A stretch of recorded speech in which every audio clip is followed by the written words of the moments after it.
Hello, everybody, and welcome to tonight's event live from the Raid Studios in Dublin. Myself and Dean are here to take you guys through some fantastic Overwatch we've got planned for tonight. I think it's 6 games in total coming up, and from what I've heard, it's going to be some of the top Irish talent on show.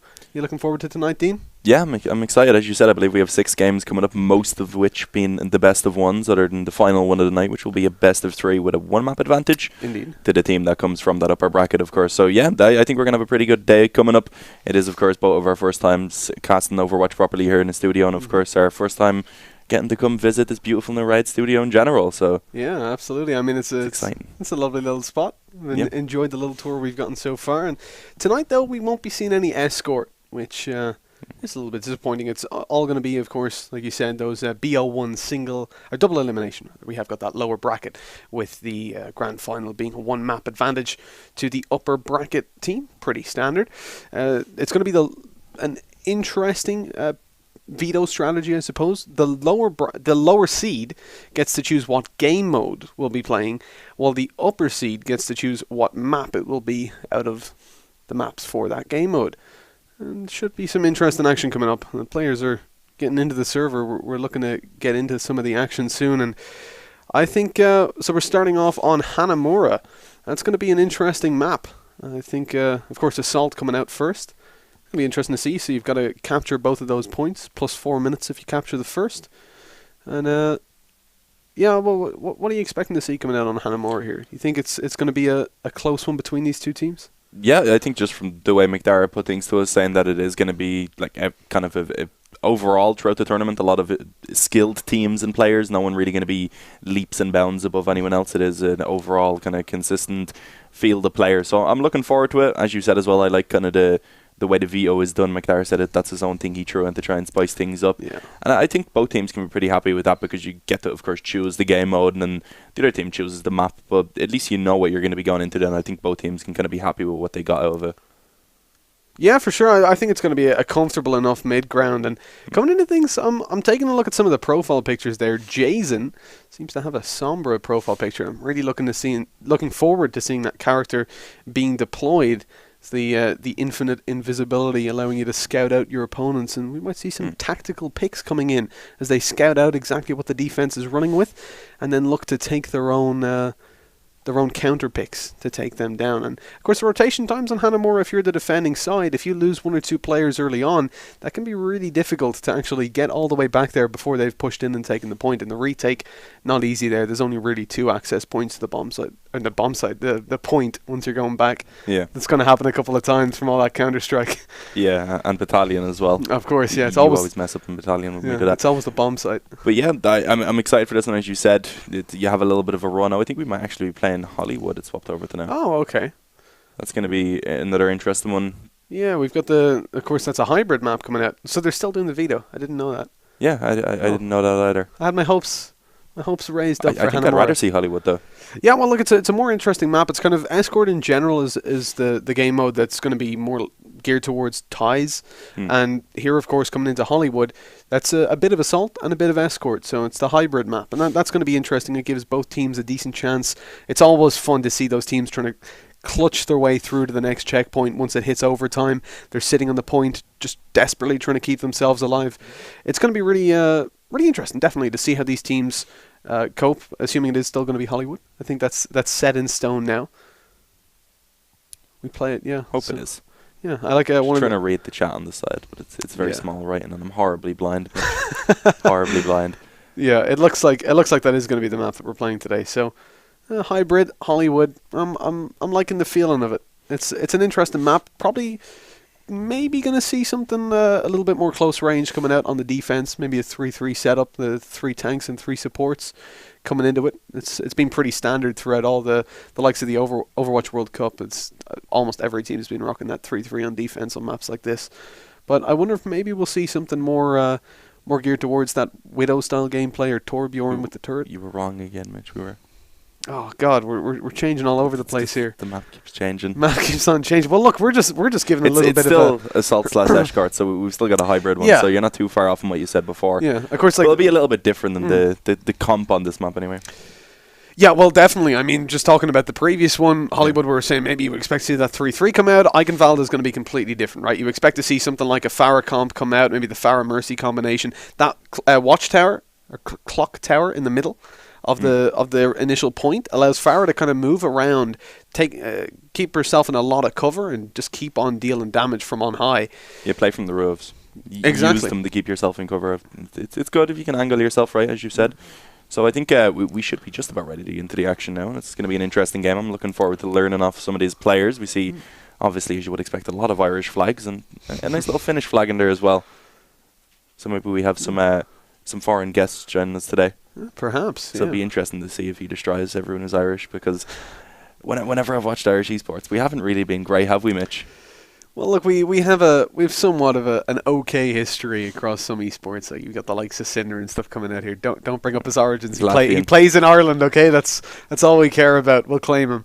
But yeah, look, coming into things, I expect to see somewhat of a DPS central pick on the defensive side, something around that Farah. You will often see the players taking picks like Tracer to try and get in behind. On maps like this, although from the get-go, the defense seems to be picking up maybe a Bastion, so we could see that Reinhardt and Orisa with a Bastion coming out. That could be interesting.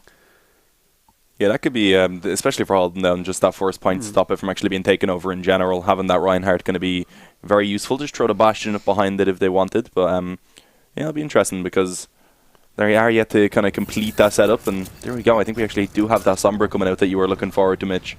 Yeah, definitely. On the attack, it's really nice to see Sombra come out. She's going to be able to scout that defense, unlimited invisibility, make her way in behind them, see exactly what they're rocking in as well. If you've got somebody like, for example, Zenyatta in rotation, she will make quick work of him. She can hack him and then take him down with the Uzis, eliminating a healer straight away and teleporting out of there to safety if she's, of course, placed her teleporter over towards a heal pack, which is pretty standard. You want to hack those health packs and go there for the retreat.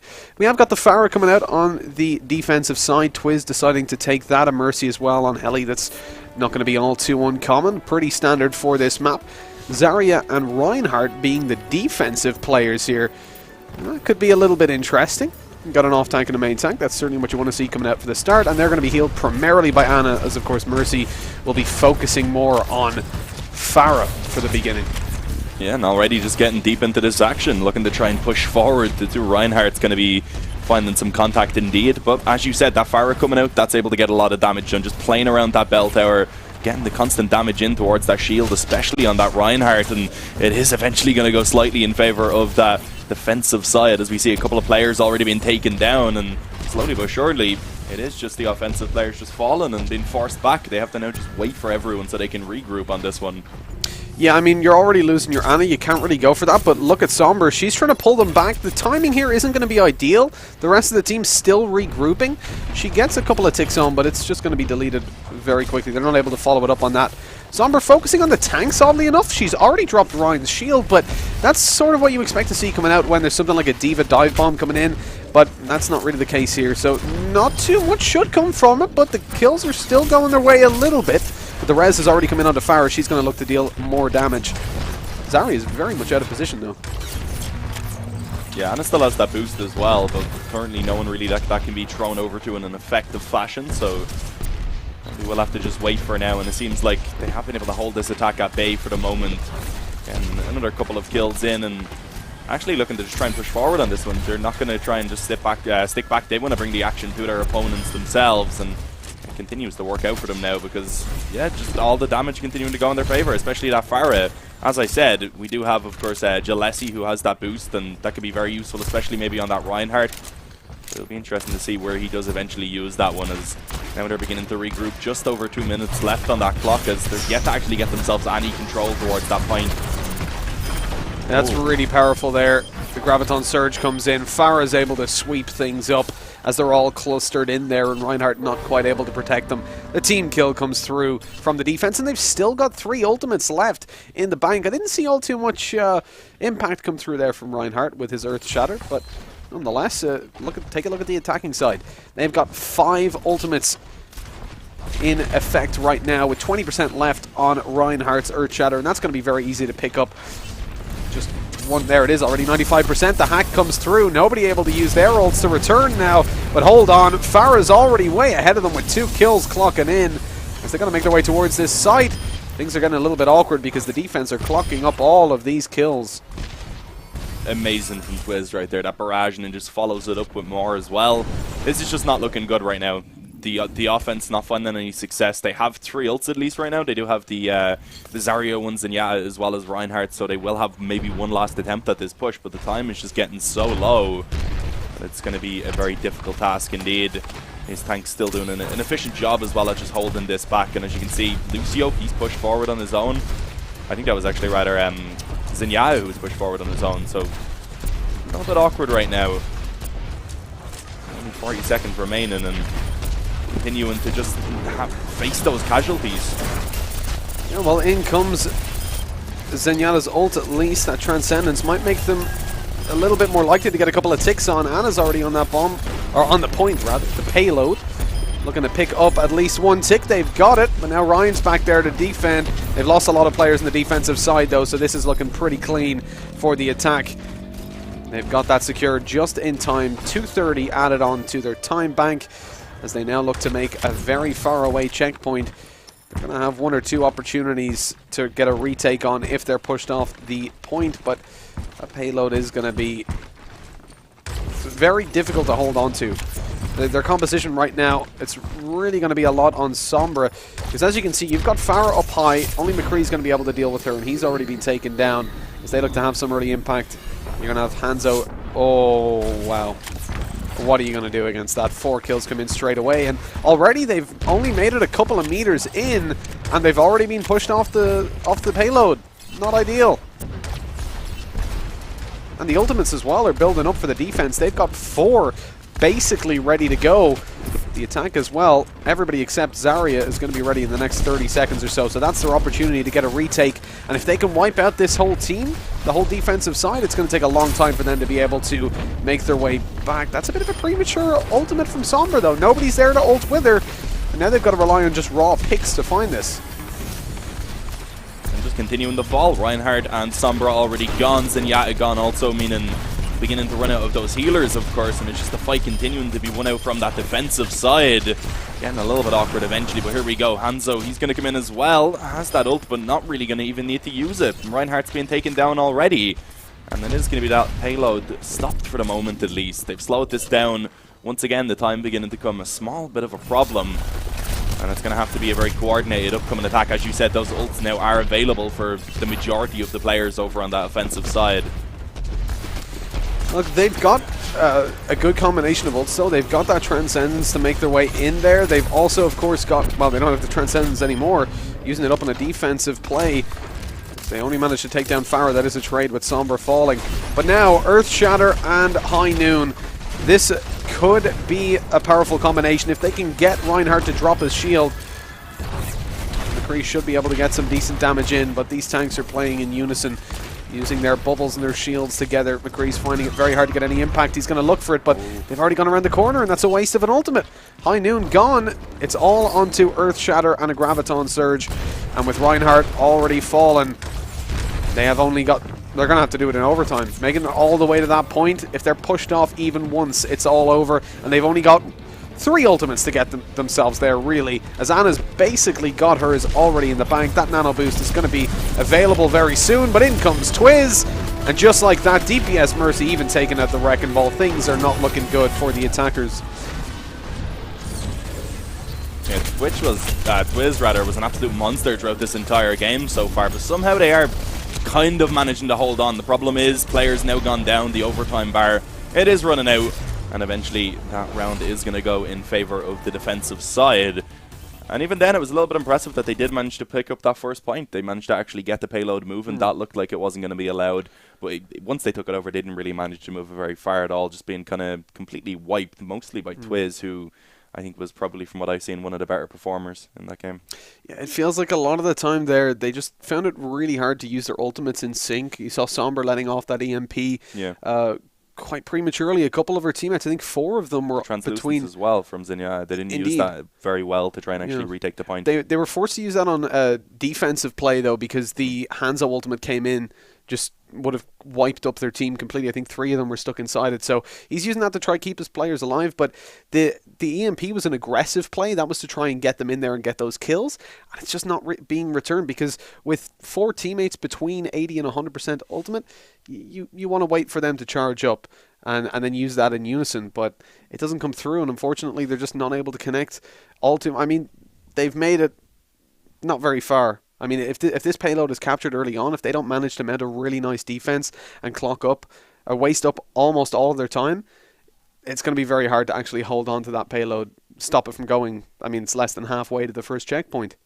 Yeah, if it moves at all, basically, out of its original spot, I don't think it's going to be an easy one. They're going to have to just completely lock it down at that tower. As we said again, we could maybe see a similar comp bringing in that Pharah. Clearly, that was by far the most useful thing in that previous round for the defensive side. So it'll be interesting to see what they do go for. Obviously, they could go for a little bit of an adjustment in terms of the tanks, and I think we actually are seeing that. We're going to have a Reinhardt coming out as well, but a little bit of a swap up elsewhere. We do have a Doomfist actually as well coming in. Over on that offensive side it is, I believe, is it? Yeah, I was going to say he's going to switch off that pretty quickly as they go for the goats. It's going to be 3 tanks, 3 supports, Moira, Lucio, and Brigitte going in for that as they go here on the attack. Looking to claim this very quickly. The Lucio speed boost being used to make their way all the way around the left side. They're going to look to get on this point, and it's going to be a difficult defense here for the defending side. Already lost out a lot of the map control. They're up behind them. They're going to have that high ground soon inside the house. And this 3-3 combo, difficult to fight. Yeah, I really like this attack. It just puts so much pressure on them because they have to be very cautious now of both sides. And as we can see, looking to just try and move in. Zarya getting quite a bit of damage done, but will eventually be taken down, not using those shields as efficiently as maybe he could have. And oh, Deepa being unmechted as well. This is getting very awkward now on the point. It seems like it is going to be one out by that defensive side. The wraparound through the back not really working out as well as they would have hoped. And it is indeed a quick 4 kills that come in. For now, at least, the attack going to be kept at bay. And it's going to have to be a little bit of time now to allow for them to go ahead and regroup on this one. A couple of ults being built up, actually, mostly on that defensive side. We see McCree getting out his one, and Mercy res as well, which is extremely important. And then Reinhardt with one of his own. And, oh, yeah, again, not going to really waste any time at all before they try and get straight back into this action. Yeah, the Coalescence coming out there is going to be cancelled by a little bit of an Earth Shatter, but look at the damage being done. 4 defenders down already. Widow's one of the remaining, and she doesn't survive all too long either. Zarya trying to even fall back, but not going to be able to do so, and this point is going to be undoubtedly captured. With a solid 2 minutes and 20 seconds, they have got over 4 minutes to make their way less than halfway to a checkpoint. That is not going to be... Just under the bridge. That's all they need to do, Mitch. Indeed, it's not going to be the easiest task to defend. And especially considering how that defense went for them right now, you've got to be feeling pretty defeated over on the defensive side. They only really have one shot here. If their team wiped even once, it's all over. Especially as they're going for a pretty passive defense, considering how close the zone is. They've got to hold it down on this turn, basically. If it goes even to the corner itself, they probably won't have much of a chance. But here we go. Already the action coming in. A nice little, I believe, Graviton Surge actually came in there. I'm not sure what was happening, but yeah, this is very hectic on the actual site itself. Still not really any kills coming in, surprisingly. It's been effective from both healers to actually keep all their teammates alive. But there we go. The pin comes in, looking to try and push them back under this bridge now. And they're beginning to close in this distance. Almost there. This is just ridiculous right now, Mitch. Yeah, 4 minutes left to defend this. They've already lost everybody. It's only Sombra left. Doomfist makes quick work of her. I think there's a 4K just came in from Vendetta, and that is going to be a very quick map indeed. Losing the payload at the beginning that quickly is just going to be unrecoverable, really. You can't expect all too much to happen when you've got that little distance and 4.5 minutes to make it, over 4.5 minutes to make it there. And indeed, Doomfist came in with some really, really high-intensity play there at the end, but it was all just a sweep up. You did see the attempt from McCree early on. When they were pushing the payload up, they gave them a little bit of ground and tried to let McCree come in a little bit behind. He was up on the high ground on top of the castle. He was trying to find himself that high noon quad kill, but not able to connect anything, unfortunately, as the shields were used perfectly by Brigitte and Reinhardt. I think Zarya also might have popped one, but I mean, just nothing they could do. That composition was used very effectively, and you see why that 3-3 attack is so powerful. The Lucio just made allowed them to get in behind. And what's actually interesting about that was Ryan went out for a charge on the attacking side. He got dropped straight away. Nobody was there to trade him back, and somehow they still managed to clutch it back and claim that point despite losing Reinhardt so early on. It's really impressive. I mean, generally it's hard to recover once the first pick is lost. It's difficult to win that fight, but especially when it's your main tank. Yeah, and it was surprising that they lost the initial fight and then immediately just went straight back in. And even themselves, they hadn't really built up the ultimates. I think there was 3 available over on the defensive side, and they still managed to just straight up take that point from the second go. They didn't really get contested at all. We seen when it was kind of flipped around, it was really an actual fight to even try and get close to that point. Yeah, look, it was an interesting map, Eigenvalde. Out of the 3 maps we thought were going to come up, it was certainly an interesting one to see come out. And hopefully we'll see a little bit more of a competitive match as we move through. Of course, this is where the high seeds and low seeds face off against each other. Although, I mean, it didn't feel like there was a whole lot separating these teams. It was just lack of coordination a little bit on the defensive side there at the end. Yeah. But look, we're going to go to a quick break. We'll be back in a couple of minutes with another great game of Overwatch. Be sure to stay tuned to catch that.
Hello, everybody, and welcome back. After a very short break indeed, we're going into Phelan Gaming taking on Craggy Islanders. And I've heard the Craggy Islanders are supposed to be the favourites here. Definitely the number one seed. They got a bye in the first round, so they're out for blood, ready to get some good impact going in this game. And I don't know, I haven't seen either of these teams, of course, before. We're quite familiar with the Phelan org itself from throughout our Counter-Strike exploits within Ireland, but coming into this game, of course, we're not going to be fooled by the veto this time. We know how it works. First, they veto the game mode. We got cut out by that before, and then the map. So we know it's not Junkertown competitive, as we're seeing on our screens right now. You guys aren't, but we are.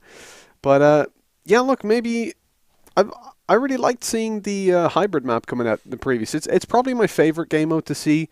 Mainly because I just love that tension when it hits overtime and the team is pushing the payload and they have to stay on it. And the other team is... Sometimes it throws off good teams where they desperately scramble to push them off as quickly as they can. They want to stop them from moving it any further. So you'll see stuff like Divas just throwing in their ultimates, trying to get those multi-kills, the flashy kills. I mean, you know right then, okay, Diva, normally if you get 4 kills, it's impressive. But if you come in and you manage to find those 4 kills... and that wins you the round, that's a really nice play. And that's when it can get kind of tempting to go for those overly aggressive plays that you don't really want to see come out. So I think it's a pretty fun environment to see teams in under that stressful overtime situation when pushing the payload. Yeah, a lot of the time in really any esport, it's whether you can actually control yourself and make those decisions under pressure. That's really important. And I guess kind of when you go into the overtime, that'd probably be the optimal point, the peak of the pressure that's going to be on you, because it's coming down to those last couple of seconds, and basically everything that happened before doesn't really matter, Mitch. Yeah, absolutely. I mean, you so know that's a good way to mount on the pressure.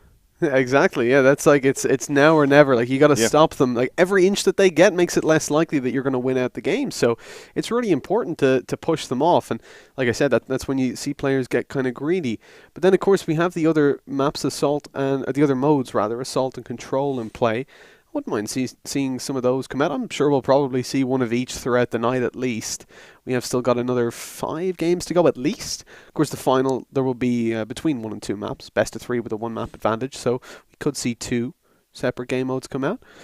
And so it's going to be interesting. All the players are on, the veto just starting up now.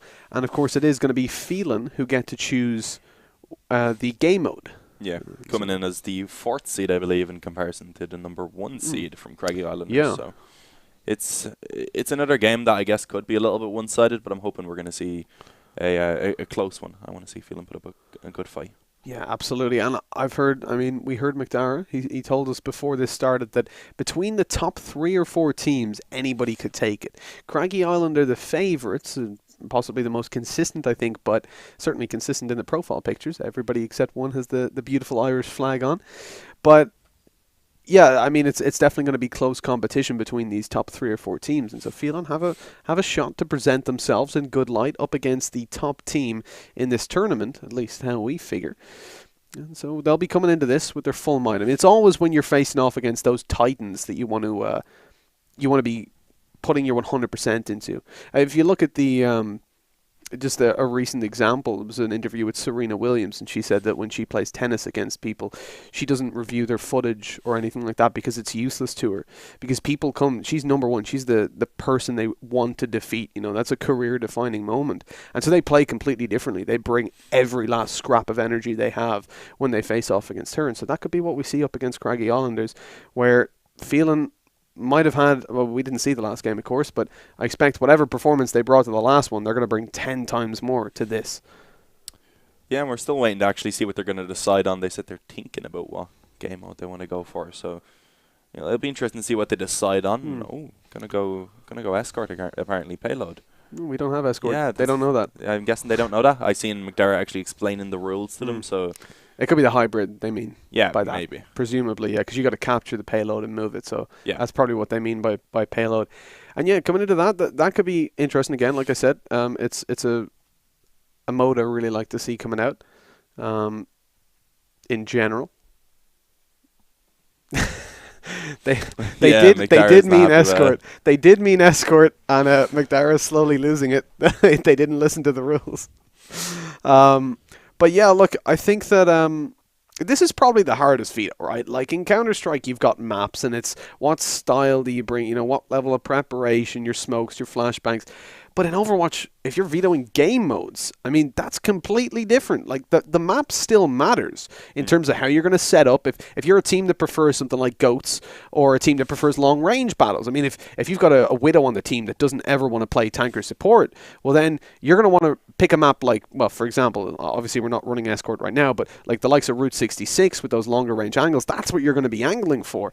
And so now you're being asked to choose something completely different, something maybe like Control, in which you're probably not going to, or Assault even, where you're probably not going to rock a Widow as frequently as you would in modes like Escort, where you have the longer range angles for a lot of the maps. So it's a very difficult thing to actually choose as to what you would actually like to play, and it looks like we're going to be going for Assault on Temple of Anubis. This is going to be an interesting one, Dean. I love Temple of Anubis. Yeah, this is one I'm looking forward to. This is also a map I really like. Trying to get into that first point can be a little bit difficult, but if you're a good team, as we expect these both to be, I think it should be a well-versed fight between both. Yeah, like point A is generally, like, once you get past the choke point at the very start in the arches, it's a relatively hard one to actually defend. But then when you move to point B, down the very back of the temple, that's where things get very interesting. I mean, the whole point is a choke point, pretty much. There are 3 avenues of entry, but they're pretty much the same, and they rely around the central choke point as well. You've got the likes of a Widow here is going to be really nicely deployed. It's almost always coming through on defense, and indeed that does come through. Owen is going to be rocking the defensive Widow. And indeed we've got one on attack as well. That's going to be interesting to see coming out. And Orisa is pretty much obligatory on defense. But no one seems to be picking Orisa just yet. They're getting me a little bit scared, Dean. Yeah, I'm not seeing one coming out, so no. We get a Mercy on either side. Got the support, and this like we're almost ready to come in. This can't be right. They're obviously trolling at the start. They're messing around. They're gonna change their picks. There's no way they're rocking a Bastion without any shields. Maybe they're just mad. Okay, there we go. All right, now we've got an actual pick coming out. That beautiful little setup. They've got the Widow and the Junkrat. That's a nice DPS combo. Of course, you want the Mercy. Mercy is always deployed on point A here. You have to have the res, because look at how far away you are from the spawn. It's just not going to be possible. If you lose one early pick, that's the point pretty much gone. You have to have that res in play, because even if you lose one player and you wipe their whole team straight away, they're going to be able to reset and come for an attack before your player even leaves the spawn. Yeah, you have a little bit of a jog to get back to the point. I'm sure a lot of gamers don't want to have to do that. But yeah, we're getting into it already. First point looking to try and be pushed towards. And as we can see, already set up to just try and hold it down at this bridge. We have actually, I believe that's the Diva alongside the Mercy that we're just playing above, looking to try and pounce down and seeing what they can find. But already a couple players have been able to bypass, make their way into that side room, and you can see now they have to be a little bit cautious of that one in case anyone is wrapping around on them. Yeah, the push is going to come around to the right here already. Mercy's been picked off on the attacking side. That's going to make things a little bit difficult as the aggression comes through. Diva's going up very aggro indeed. Now down goes Widow to the Widow. Oh, almost the second pick as well.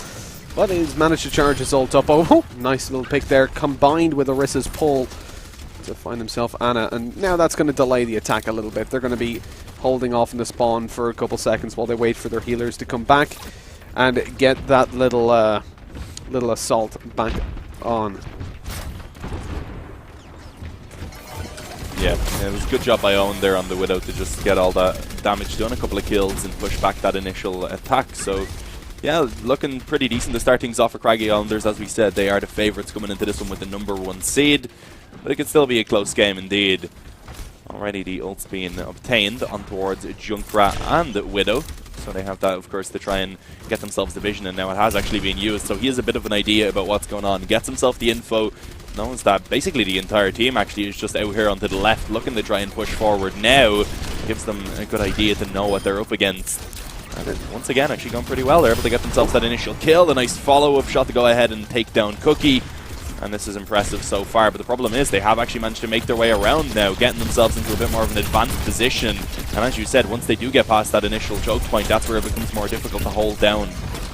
Yeah, the problem is there's so many picks have already come in for the defense. Craggy are looking really strong. They're still sitting on an ultimate on Junkrat, but they've got Ana and, of course, D.Va as well, rocking with theirs. It's not going to be an easy take for the attacking side right now, as Phelan look to reset and come in for a third attempt, actually.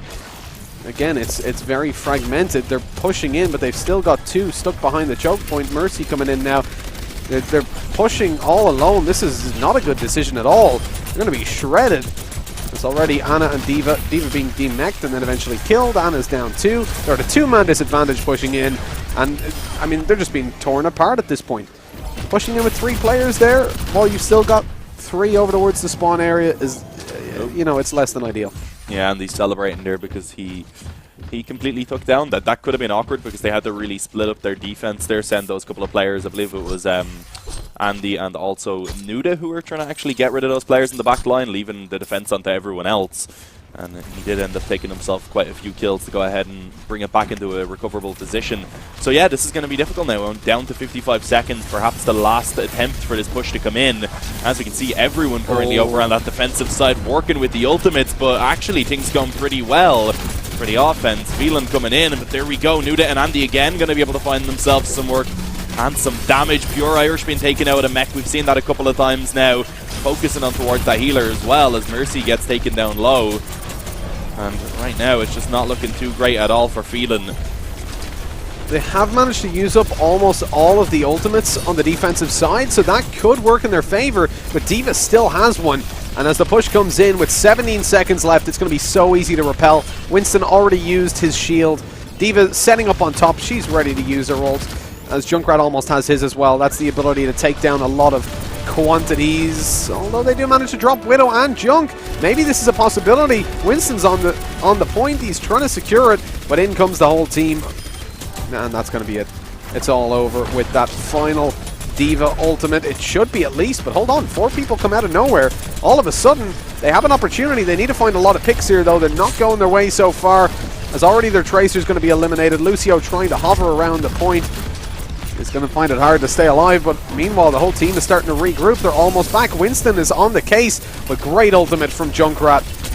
Again, they're just clawing onto it. They haven't lost it just yet, but as soon as Winston's dead, it's all over.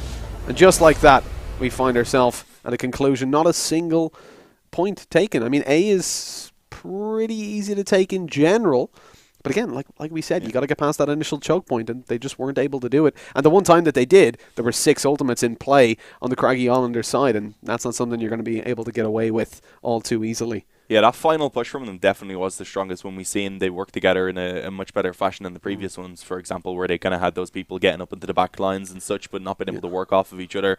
Problem was, as you said, there was the 6 ultimates ready over on Craggy Islanders, so they had themselves set up perfectly for the defense. It got a little bit awkward at some points, but in the end, they go ahead and take themselves that first round in a very convincing fashion. Indeed they do, and the question is, are Phelan going to be able to put up a similar defense here? Already it's looking very good for Craggy Islanders, as they're, at the start at least, rocking a very DPS central setup.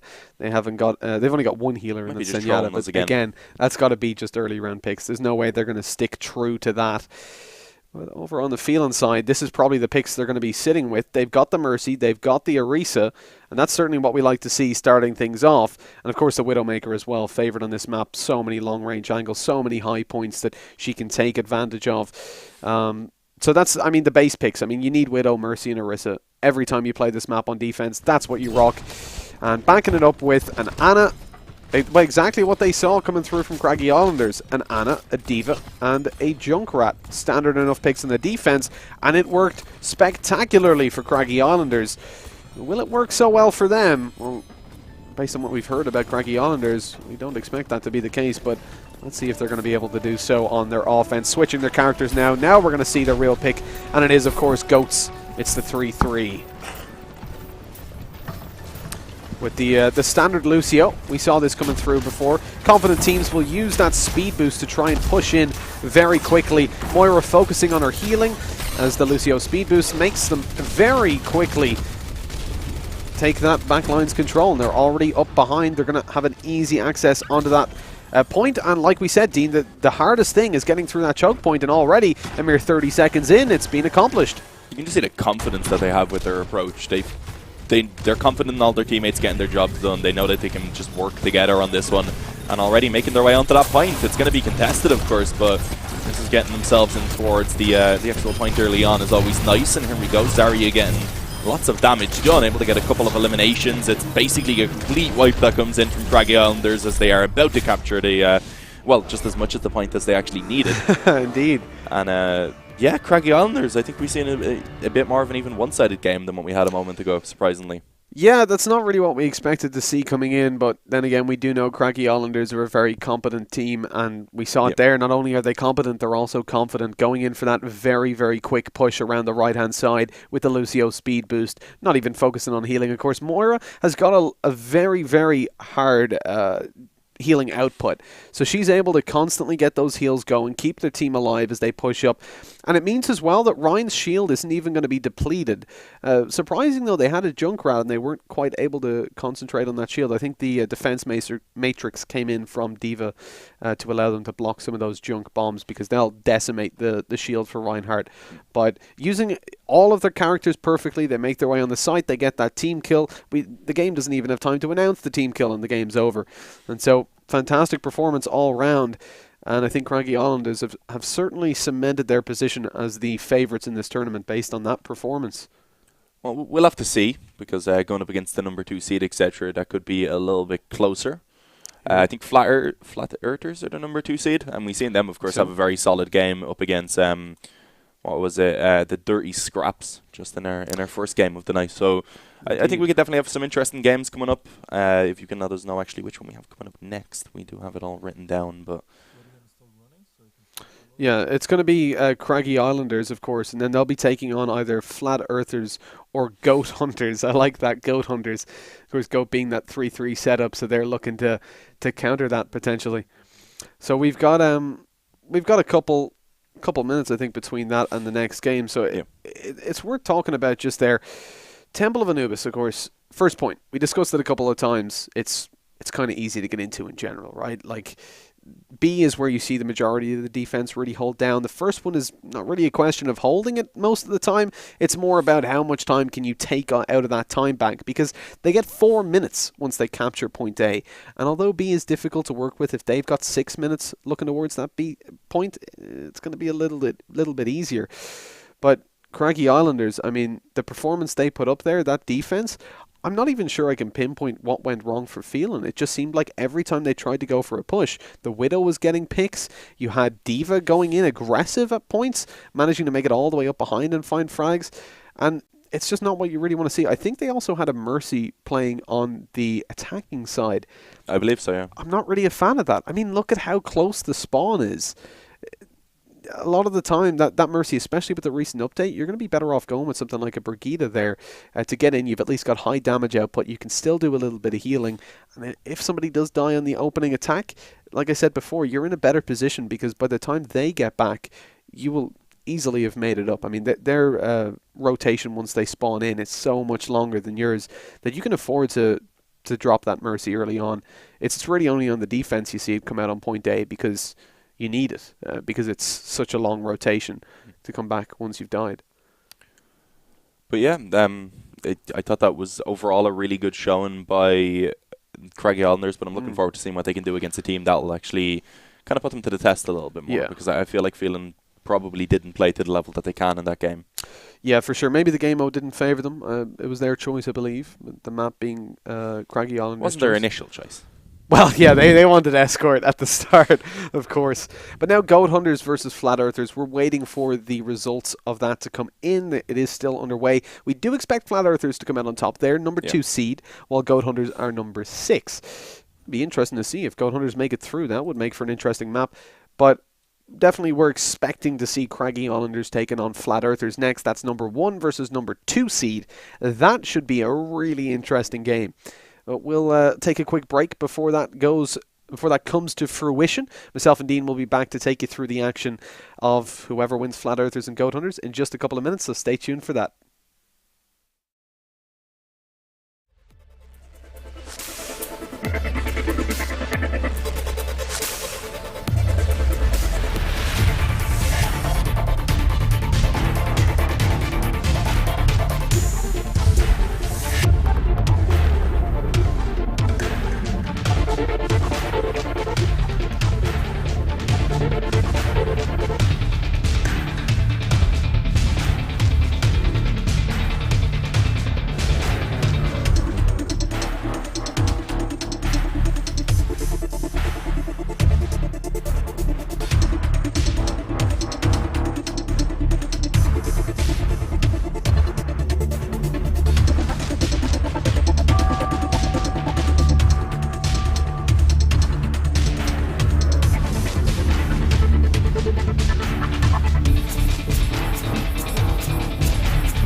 Yeah.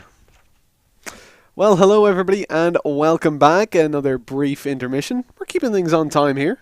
I'm liking it. Yeah, it's swift. It's not usually our esports experience. Oh no, not in the other games. Yeah, I think for any of you that have frequented our broadcast in general. Generally, when I say back in 5 minutes, I see you 2 hours later. But here we are, and it's nice. It's nice to keep things rolling. Keep the energy going. I'm happy. You're happy.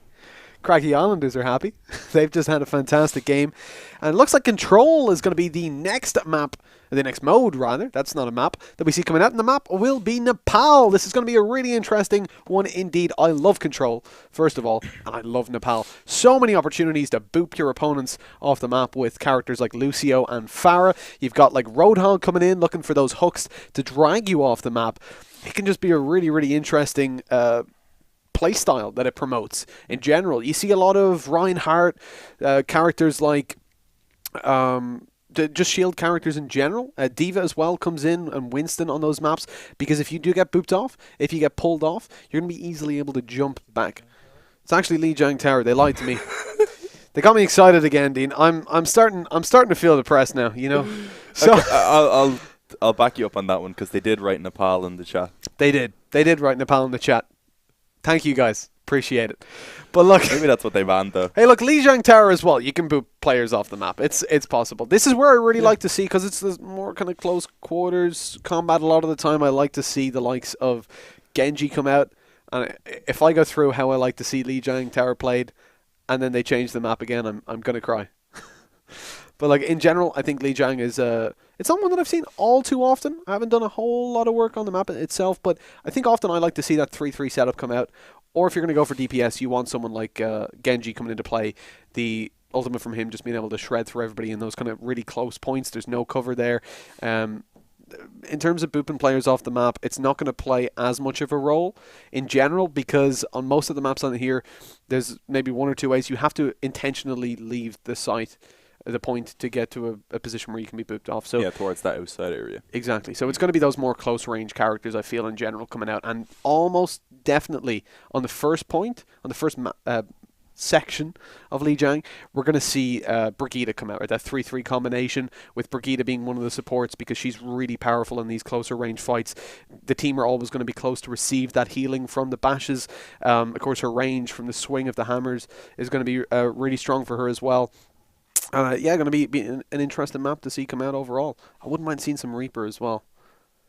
Yeah, I like Reaper. Reaper's fun to play with. Just shotgun people. It's really fun. And again, against it's my tanks, style of gameplay, to be honest. In general, I think here it's interesting to see what players go for. I think dive comp is pretty popular. You'll see the likes of D.Va coming in. We've got a pause coming in straight away. So that was anticlimactic. That was very anticlimactic. We go straight in the game, the music starts, and then boom. They did say sorry to the stream, at least. Andy, I appreciate you. Thank you. Yeah, Twiz is whizzing, I think. So, something along those lines. Someone said Twisn't here. Twisn't here. But yeah, so like he's going to be back. He was a crucial player in that last game. Yeah, absolutely. He was playing really well. But I think, talking about the picks here, Dean, I personally would like to see that 3-3 comp. Like I said, Brigida coming out. Wouldn't mind that kind of dive, the Winston, D.Va, and maybe a Reinhardt as well. Although I think more than likely what we will see coming out is the D.Va, Reinhardt, and Zarya combination with Brigida and 2 other supports. Is generally what teams go for on a map like this. But like we said, we'd like to see something like a Reaper come out. Maybe focus around that DPS a little bit more. It'll be interesting to see how they differ as well in their choices on either side.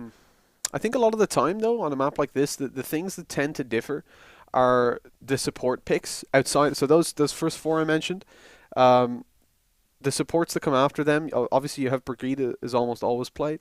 But then between the likes of Zenyatta, Moira, Lucio, you'll see players switch that up. Ana as well. You'll see players kind of mess with that end of the combination. But generally the first 4 are stuck to by and large. Yeah. We do have at least for a moment, we had a Zarya coming in. I don't think that's actually going to be brought out, is it? No, going to be changed out. So, kind of close to what you said. We do see, of course, that D.Va and the Reinhardt over on that.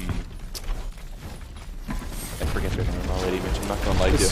Craggy Islanders and Flat Earthers. Okay, yeah. But I knew both of them, just getting them mixed up a little, but yeah, as we can see already fighting for this point. It's not unlocked quite yet, so just trying to win out this early battle, get themselves that control, and try and be the ones to go ahead and get that initial few ticks for themselves. And actually, yeah, going pretty easily in favor of the Flat Earthers currently, actually able to get themselves 3 kills on that one, and looks like they may indeed be able to get themselves the capture initially, and yeah, there you go. So a good start coming in for the Flat Earthers, who arguably are kind of the underdogs coming into this matchup.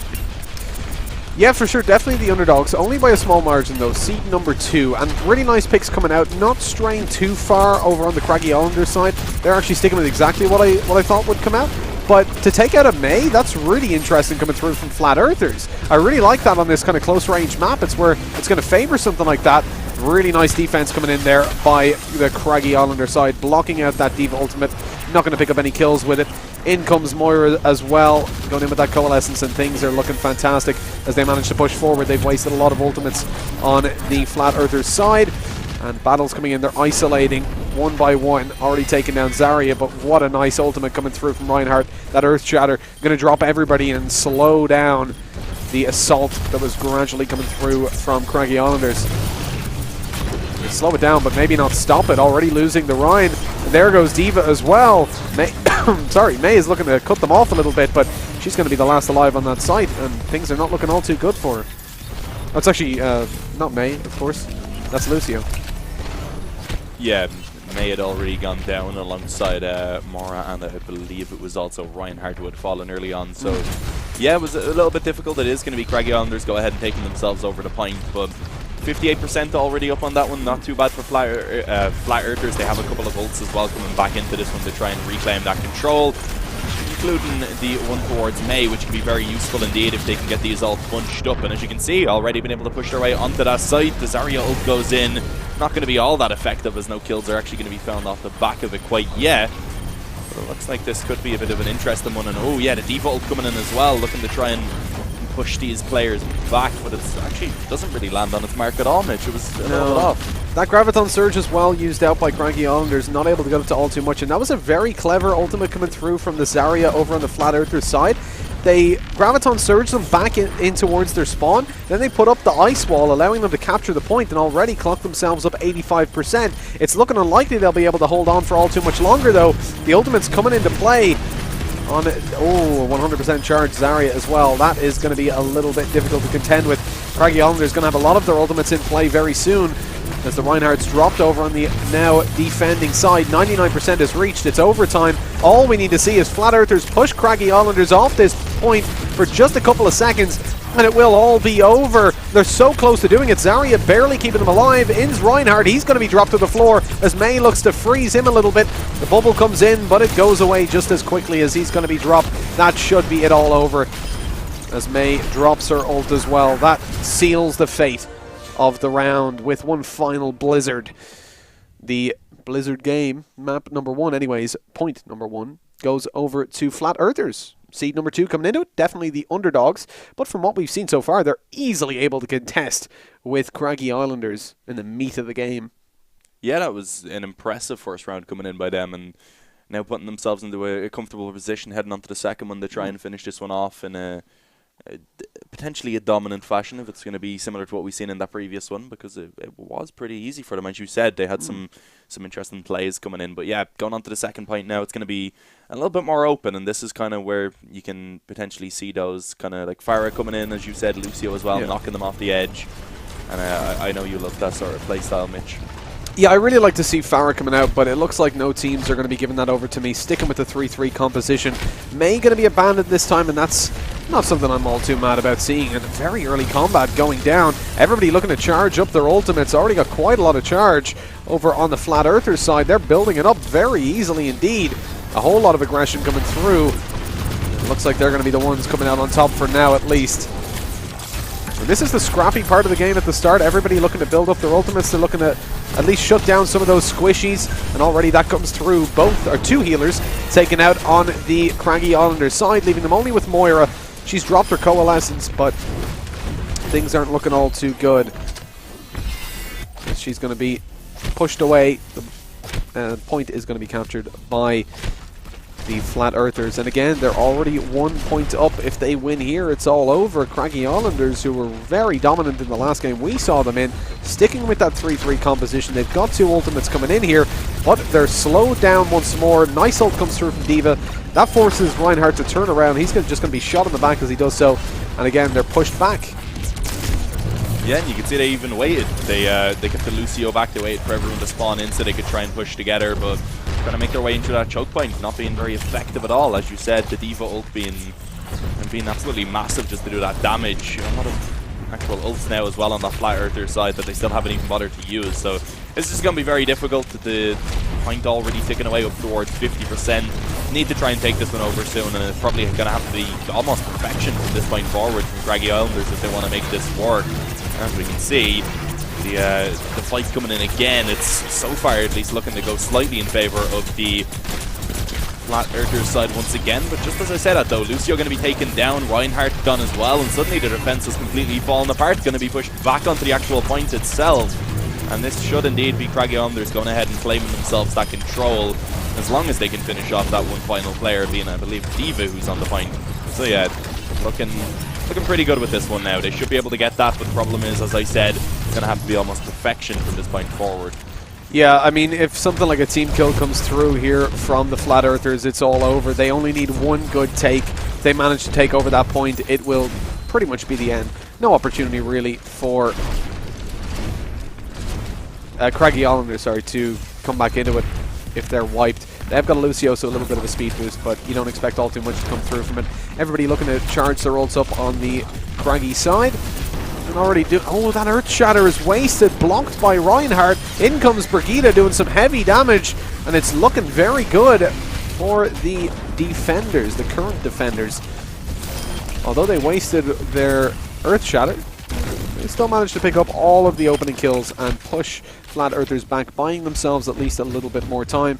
But there is, I mean, they're not even at 50% yet, and the push is going to be coming back in from Flat Earthers in just a matter of seconds. And as they group up now, this is their chance. They've taken out that Farah. Here we come. As it is going to be Twiz looking to find out. We saw him have some good impact kills with Farah before. Looking to do the same here. Farah Mercy combo. They're switching things up. They've got that Junkrat as well to try and break down the shields.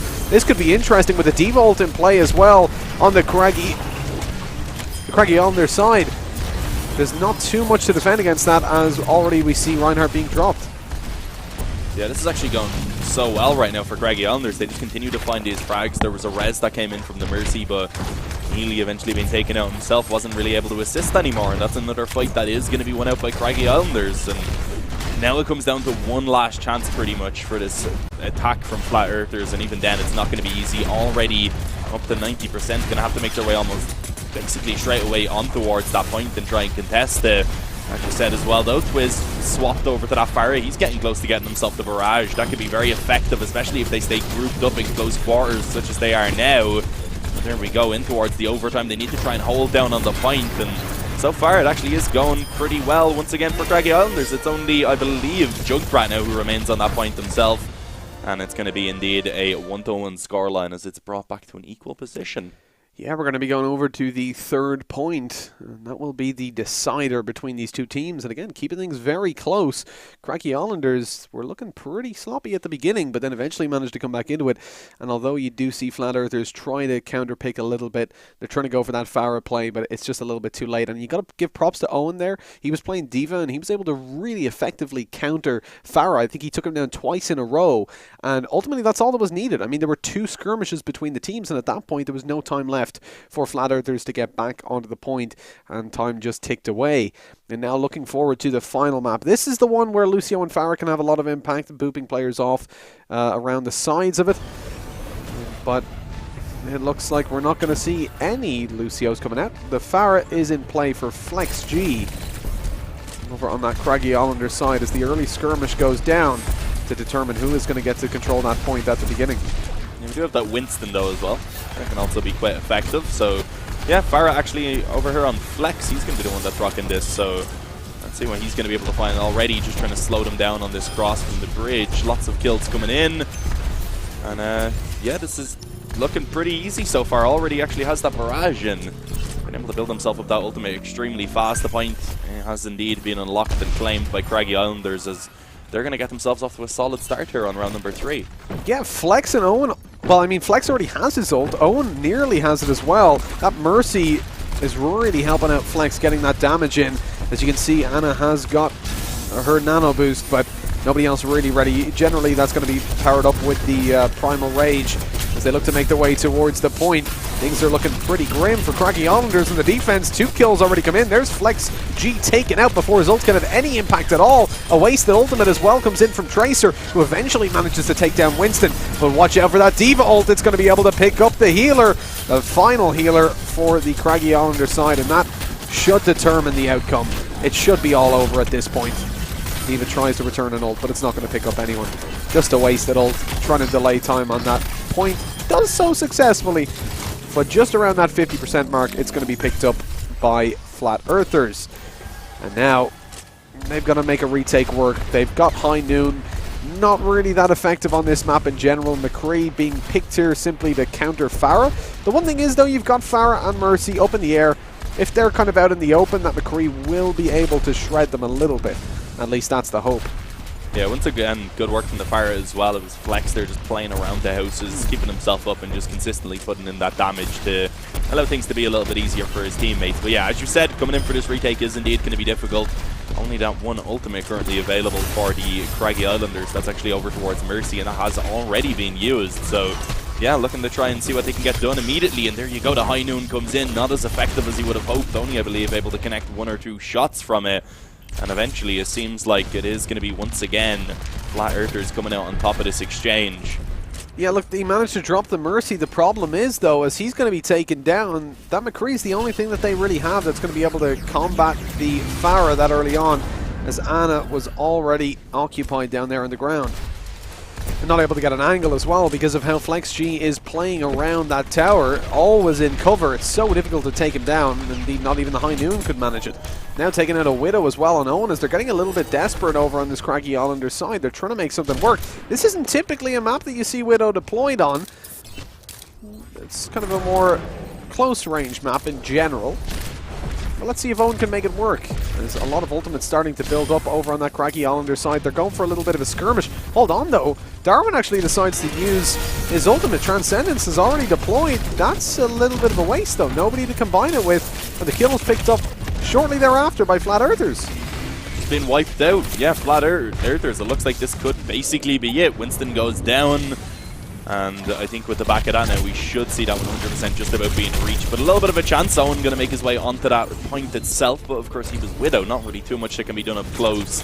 And this is potentially the last chance. Oh, being bumped off the edge as well. That's just unfortunate, as it's going to be just such a difficult hold right now. I don't think it's really going to be allowed to happen. High Noon looking to come in again. And actually, yeah, it seems like Flat Earthers are going to win this one out. Eventually, though. It's a very prolonged fight. Yeah, Winston's in there in his primal rage. He's keeping the dream alive, allowing his teammates to try and get that rotation in, but they're all being picked off. And as Winston's primal rage comes to an end, so too does the game, as Flat Earthers managed to find the victory overall. That is a phenomenal performance from the second seed in the tournament, coming up against Craggy Island, who we've already seen to be phenomenal. And here's the play of the game. It's going to be that Lucio on the map in a position where the enemies are going to be easily booped. Not even the boops just yet. This was actually just right towards the start of the first round as well, surprising. So, yeah, it was very early on. He was able to help them get that initial points, I guess. Get that initial build-up, of course. Yeah, and that's where you want it, really, to be able to build up those... those percentages pretty much for free. Like, if you win that opening skirmish, often it gets up to that 40-50% mark by the time the other team are able to come back in, because they're going to respawn. You're going to have already pushed up towards their spawn and take that aggressive hold, which is actually what we did see coming in. I believe it was Cranky Islanders dropping the likes of the Graviton Surge just to keep them in towards their spawn, because the longer you can keep them there, the longer your timer is going to keep on ticking. They did try to go for the Diva ult as well. I really like, and it's a shame we're not really seeing it come out all too much, but when Somber has her ultimate as well, that's such an easy combination with Diva, because she drops in her ultimate, they all stick together because they think, well, we'll stay behind the Reinhardt shield and that'll protect us, but then in comes Somber, ults, no more shields, and you're all dead, and it's an easy team kill if you can time it right. But not a lot of players playing that Somber. We've only seen her come out once, I believe, for one map at the very beginning, and would like to see more of her. She's been very effectively used across a lot of Overwatch play, and we're going to see the next game, of course. I believe we're going to the lower bracket next. I believe so. Yeah, it's not the end of the road for either of these teams. For the loser of the game, rather, being Craggy Islanders, of course, it is double elimination, so they go down to the lower bracket and can fight their way back into this. But that does mean, of course, if they do make their way to the grand final, they are going to be working with a disadvantage map-wise. Yeah, it actually means that Craggy Islanders as well are going to be playing against Phelan Gaming, which should be interesting to see that come out, because they've already played. Rematch, yeah. Yeah, and we saw a very one-sided play. Oh, it won't be Phelan Gaming. Never mind, they're going into the next spot, of course, into L5, so we'll see them playing again. Never mind, misread the bracket. They could potentially be, but... Yeah, it could be if Phelan managed to win out. But look, we're going to be taking a quick 10-minute break before the next game, so don't go anywhere. And we'll be back in 10 minutes. Watch the countdown at the bottom of your screen for some more Overwatch action.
Hello, everybody, and welcome back.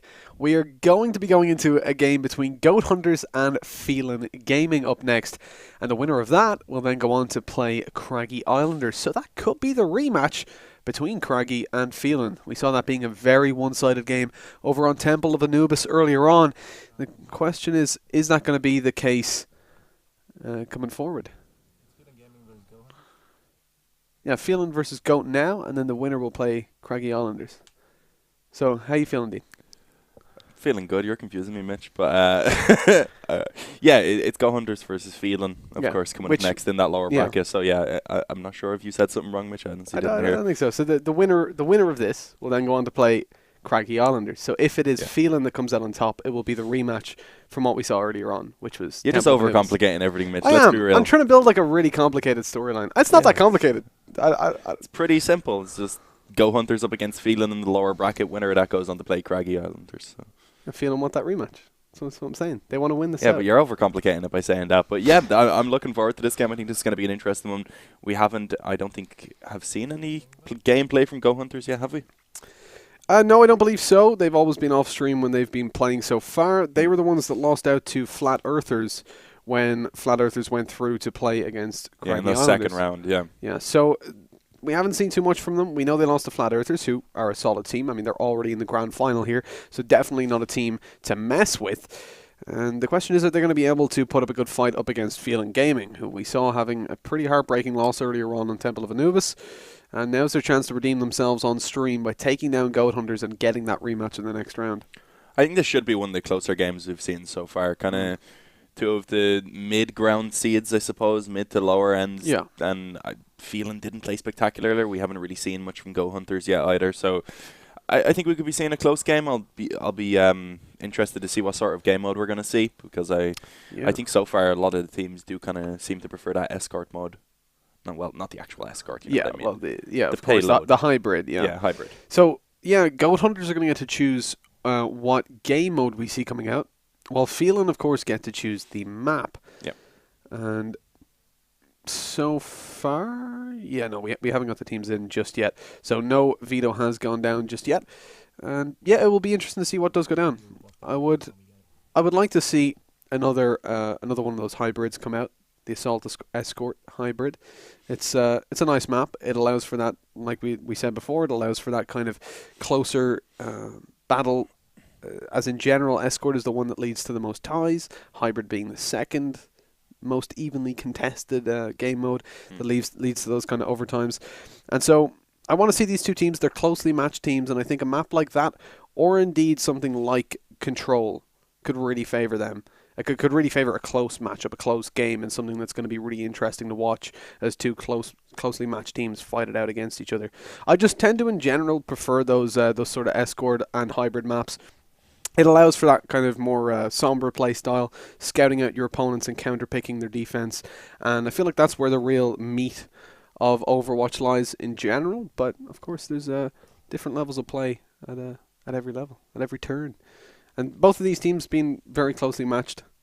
It's going to be interesting to see. I mean, you want to put up a really good performance here, because next up is going to be Craggy Islanders. The winner of this plays them, and we know for sure that they're a strong team. They've had no problem taking down Phelan Gaming, and Goat, of course, going to be number 6 seed, 2 seeds below Phelan.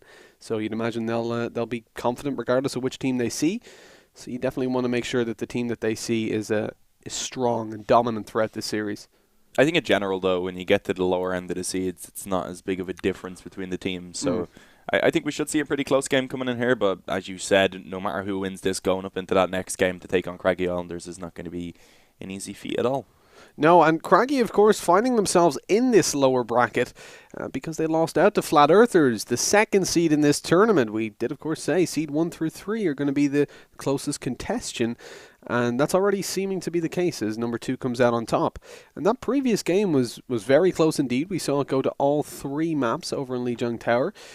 And I really liked seeing both of those teams kind of scrap it out. Craggy Islanders no doubt going to be looking for their spot back up there for the rematch in the best of 3, but Flat Earthers have already secured themselves that 1 map advantage, which makes things a little bit difficult for Craggy, being as it was such a close match in the first place. And I'd be interested to see. I would be interested to see how these teams are going to play on different game modes up against each other. We saw Control was certainly a game mode that allowed them to. It was very scrappy gameplay. They both had their picks in play and just kind of threw themselves at each other, using their ultimates well timed, combining them together as best they could in the mayhem that was. But as we move forward, if we see something more along the hybrid route, I think we could see. Maybe Craggy pulling out in front a little bit. Maybe that's where they'll shine through. It's certainly up against Phelan on Assault. That's where they really managed to shine through. And tends to be Assault and Hybrid are less scrappy in general because they're objective defense. You have a structured defense and offense as opposed to both teams arriving at the point at the same time and just, butting heads there. Clashing, yeah. So it'll be interesting to see which we do coming in. We do see actually coming in. And I think from what we've seen from both, it is from at least from Phelan so far, they weren't one of the more coordinated teams. So it'll be interesting to see which game mode they actually do want to play. I believe we're still waiting on everyone to get onto the server so we can get going with this. So hopefully it won't be too long before we can get back into the action. But I'm going to ask you, Mitch, do you think Phelan Gaming are going to be able to take this one coming into this? Or do you think Go Hunters maybe could be absolute gods that we hadn't heard of? Well, based on the seeding, you have to give them the benefit of the doubt that they're going to be the stronger team. But it's really hard to say because, like you said, at this lower end of the bracket, it's going to be closer skill. The skill gap is going to be a little bit smaller, right, between the teams. And we don't know all that much about GOAT. We know they've had a successful run coming through, but that's it. We've nothing to really gauge their success against. All we saw really was the team that they played, Flat Earthers, and of course now that they're in the grand final, you can't really deduce too much about them from that 1-0 loss over there.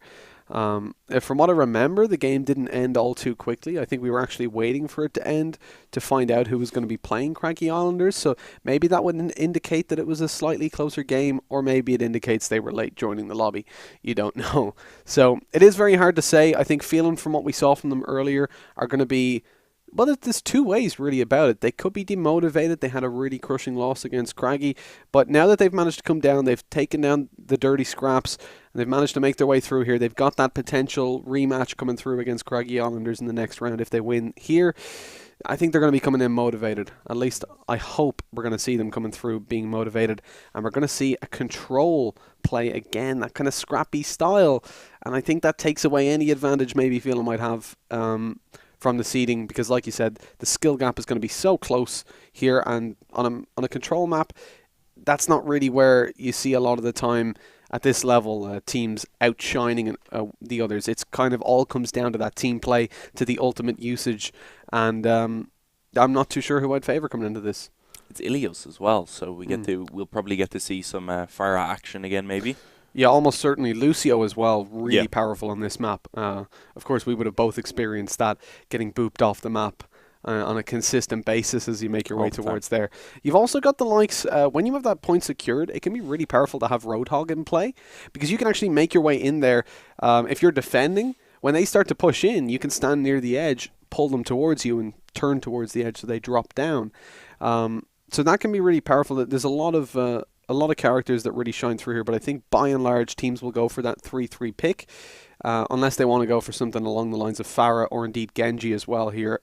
You think about the point itself, it's so closed in, everybody's so close together. Genji can shine through with his shift ability, flying through, just destroying his opponents there. Yeah, we're going to find out, because we are just about ready to get into this one. And we see a Winston actually. That's something pretty standard as well, I would say. He's just able to kind of be a little bit more ferocious and batter them around the point itself. Yeah, as well, you have of course got the way his damage works. It's those 5-tick hits, but he's able to damage so many players at once if they're bunched up together, which is something you do see coming out a lot on this map. So definitely a prominent pick in general. The choice to take Hanzo on this map, I'm not too sure about. We'll see how that works out moving through, as the point just about to be unlocked. Teams looking to claim it. Yeah, that could definitely be a strange one, but look at this from Cookie already. You mentioned that Genji could potentially come out, and it goes absolutely massive indeed, already getting himself 5 quick eliminations. It's a team kill that actually comes in as they wipe it and get themselves that open and control point, get themselves a little bit of a percentage tick up at least. should be given a bit of time before we do actually see a regroup coming in.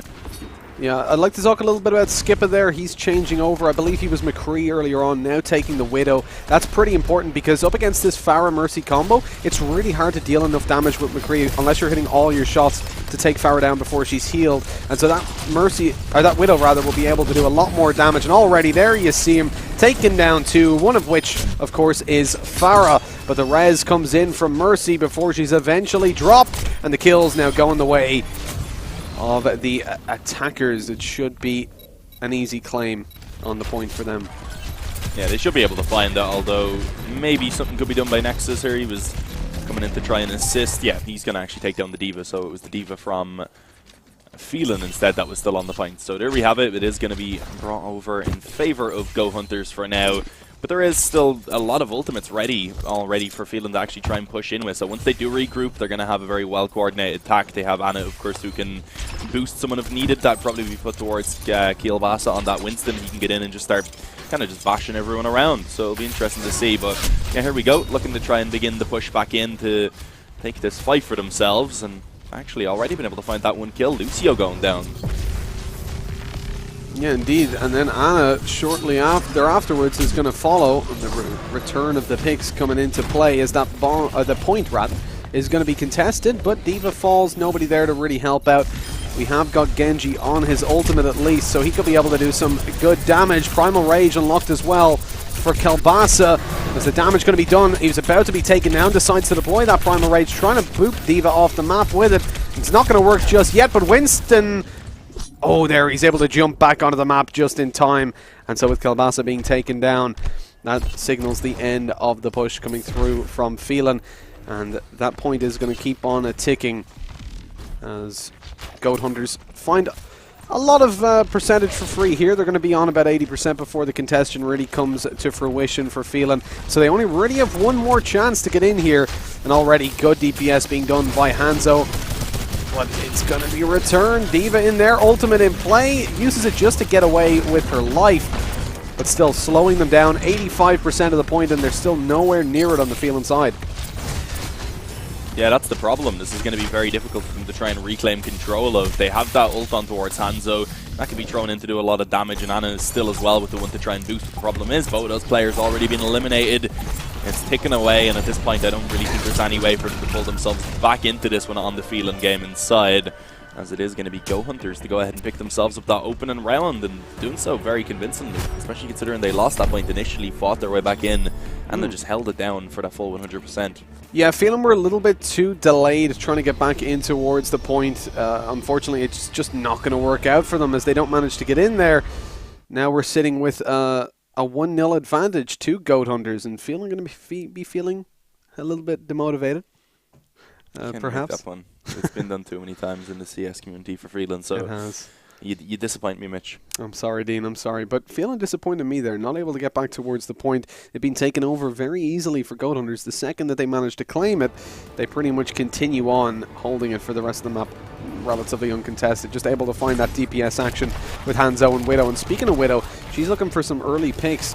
Not able to connect it just yet, as both teams actually going to be deploying her. Cookie and Skipper going to be taking those longer range battles. Sticking with the Genji on Faithful Soul. There's the fight coming out towards the left side of the point. The outside part, nobody going to be booked off by the looks of things, but the damage already being done. Kills coming in for Goat yet again as they claim that point very easily. Phelan pushed onto the back foot in this round as well. Yeah, again, they just couldn't really do anything there. We saw Pure Irish just about managing to even hang on to his mech. He had to fall back off and wait for that healing to come in. So that's basically being forced to give it up. A bit of a fight between the Widows could actually be pretty important as well to give them the chance to try and push in on this one. But yeah, for now at least, we will see Go Hunters just go ahead and get themselves, once again, a nice little tick up on that clock. It's Genji pushing forward, looking to try and get some damage done, and actually stop that D.Va, rather. It's his Faithful Soul. He wants to try and work their way back into this one now. But yeah, this is just looking awkward. They've been held back. The kills eventually actually going to begin to go in their favor. Yeah, Skip is doing really well on Widow as well. I mean, at this point, Cookie's got to think about swapping over. He's not able to have any impact with it so far. They're scouting him out, then Winston's going in and getting the dive on him.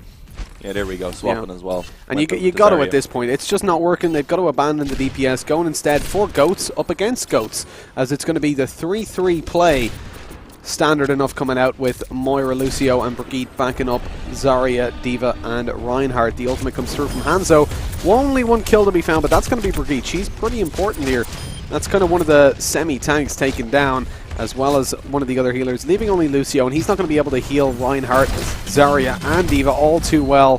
His output is a little bit too low for that. Already the Rein going to be dropped, and this is a successful defense coming through from Goats yet again. Goats the team, not Goats the setup, as the Goats setup isn't working either. Sound barrier at least unlocked on Lucio, and the rest of his team not too far behind. You've got Moira almost has that coalescence unlocked, and D.Va as well, very close to having the self-destruct. But even with that, 90% on the board, they have to go now. It's now or never. Nice D.Va ult comes through, that delays him a little bit, and the sound barrier undoubtedly about to be deployed by Lucio. Yeah, and there we go as well. The ultimate from Hanzo is going to be very effective to just take them off at this point. We should see that overtime being run down pretty easily. Cookie actually, yeah, he's going to be bumped off the map, I think, so we finally see one, as it looks like it is indeed going to be coming to an end here for Phelan. Looks like it could be that 2-0, although they're keeping themselves alive for the moment. But there we go, only Pure Irish and Kilbasa remaining, rather. They weren't able to get themselves in time, and that is going to be Go Hunters to go ahead and take that one 2-0. So, yeah, that was a bit surprising. We said it could be a close game, but I wasn't expecting it to be very one-sided at all. Oh, and Cookie actually can play the game. Yeah, indeed. That pickup Genji early on, very effective. They're all grouped up on the point itself. He's able to fly on through. I think he took down Ryan to start with. Oh no, sorry, Ryan was second. It was Hanzo to start. But cleaning it up, he also did a lot of damage to the team when he flew through there at the start. And it's just too much, really. You see Phelan able to keep their dream alive. As they go back in there, they're using their ultimates to delay, but they're just getting no picks, and that's the problem. Their DPS output was just way too low. Constantly, you see, somehow, they're able to go in there, use 2 or 3 ultimates, and come out of it with nothing. They lose 3 players and get no kills for it. And there's no way you can expect to really come out on top if that's what you're going to be rocking with. Yeah, especially on the second round, they didn't really find any success at all. They were barely able to make their way out of spawn. Towards the end of the round, they eventually got forward and pushed up onto the point, but then, once again, just losing that fight out and not being able to keep themselves alive on that point. So, yeah, Phelan sadly being eliminated. Go Hunter's going to go ahead and carry on, and they'll be taking on, of course, Craggy Islanders in the next round, and then the winner of that going to be going on to the finals. So we have a pretty interesting game coming up, guys. We are just going to go ahead and take a quick 5-minute break before we get back into the action. But until then, guys, we will see you in a few.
Hello, everybody, and welcome back. Short breaks, as always, Dean. We're sticking to the timer. I think this is the first time we've ever actually gone on timer consistently. Irish efficiency. Exactly, Irish efficiency. That's the new European meme.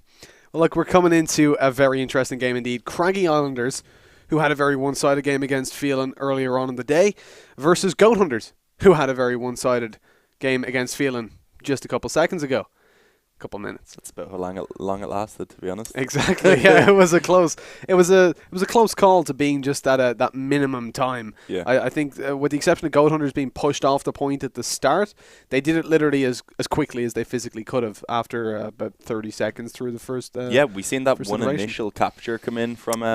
From Phelan when we started it off, of course, we seen that play from Cookie with Genji that got them that initial capture, but from that point forward we didn't see them pick up anything at all. It was just convincing from Go Hunters, and now coming into this game up against Craggy Islanders, I think they're going to have a much more difficult time, and we get to see Icon Valda again, which is I'm looking forward to, because this is actually what we seen Craggy Islanders on earlier, I believe, wasn't it? It was indeed. And you know what the thing is about Eigenvalda? I mean, we discussed this earlier, but right now it seems like a lot of teams are rocking that 3-3 setup, the GOAT setup, which you'd expect Goat Hunters to be countering. But here on Eigenvalda, I think on defense, teams tend to stray from that a little bit and instead lean towards that Pharah Mercy combination. It's really powerful on the first point, at least. Later on, you can switch back to that GOAT, that 3-3 setup. But to start off with, Pharah is just too powerful to deny. She can dance around that clock tower in the middle and use it for cover while bombarding the other team before barraging them. And so the thing is, it's a character we do expect to see coming out. A little couple of troll picks as we usually see, like Symmetra and stuff coming out to start things off. But these players, there it is. This is something we were discussing actually previously. You have Widow, Torbjorn, Anna, everybody's gone. Lucio, the whole team has killed themselves. They've jumped down the pit in the center of it, giving away their picks at the beginning of the game. This means that potentially you're going to see their opponents trying to counterpick them. But it's kind of obvious at this point that they're faking it, of course. It just kind of throws up that question of, is that actually what they're going to run with? Change some, don't change the others, and you're never going to know. Yeah, exactly. And indeed, look, a fairly common setup coming out. Owen going for the Symmetra. Maybe he was watching back the VOD, so he knew we wanted to see that. You are going to see Pharah Mercy come out. Anna going to be focusing on those ground troops. It's only the Winston and DV's really got to worry about. A very scrappy play coming in from the defensive side of Craggy Island. And wow, Widow opens things up very nicely by taking down Flex G. Yeah, that could have been very awkward. He was actually taken straight out of the fight, which is going to give a nice chance for them to just push straight forward towards this point. This is looking quick indeed. Craggy Islanders in a very difficult position. We should see the initial point now being perhaps even taken by Go Hunters. They're going to get themselves up towards that. And yeah, nothing can really be done for this to be contested. So already payload going to be taken under their control. Looking to try and push this one forward. And a bit of an individual play from the defenders as well there means they are going to end up taking a couple more casualties. Yeah, and they're going to spawn even further back, meaning that now they have to... You'll see them actually pushing back to regroup with their teammates so they can push as a unit to avoid any more picks going down. You got to push back as a unit here to avoid being picked off and more time being wasted. And the thing is, that's such an important pick by Skipper, taking down Pharah at the start. This whole composition at the beginning of the game was based around that Pharah play. Now they go back to that GOAT setup, that 3-3, and they're hunting down the GOAT Hunters. Already finding two openings is going to be Reinhardt, and that's Trilo, and great openings from them. A 3K comes through from Trilo, and now only Widow really left to contend, and she's not going to be able to get up to all too much, being picked apart. And a very swift retake, and that comes back to what I said starting it off, Dean, that's what you want to see. You want to see that initial setup with the likes of Pharah, and then once they manage to claim that payload, that's when you want to switch back to that GOAT, that 3-3 setup, and that's exactly what Craggy Islanders have planned and what they perform. Oh, interesting. The GOATs have gone for the Pharah pick now. Yeah, I guess a little bit of a counter, I guess, so that they can try and get themselves up. It's actually been taken out of play for Craggy Islanders, who right now have actually been just wiped out. They look to try and push forward there. I guess they were trying to bring the fight back a little bit further, but because of that, they do end up giving up that point once again. It's going to be pushed forward now by Go Hunters, getting ever so close to that first point now, a little bit over halfway. And already Go Hunter's doing better than what we've seen from Phelan on this map, who didn't even manage to make it past that bridge. So looking fairly strong indeed. They still have over 4 minutes to work with, and they are beginning to approach that door. The kills coming in once again in favor of Go Hunters and continuing to do so as well. 5 kills. You can actually see since Nexus brought out this Pharah, he's been doing a great job so far. And he's having a fantastic time on that Pharah. Already the kills come in massively for Goats as they manage to claim themselves the first checkpoint easily. They were only pushed off at that once at the very beginning. Down goes the door as the battering ram shreds it apart. And that's going to leave only the last checkpoint to be contested. I mean, already good progress made on this map, but they're going to need to take it all the way. They know they're up against a very strong team indeed. And so there will be no letting up. The same composition being held here. It looks like Craggy Islanders believe that this was not the problem. It was just an unlucky performance. Look at that boost coming in on Pharah. The barrage comes in straight afterwards. So much damage, but all of a sudden, oh, that's a really interesting Graviton Surge up in the sky.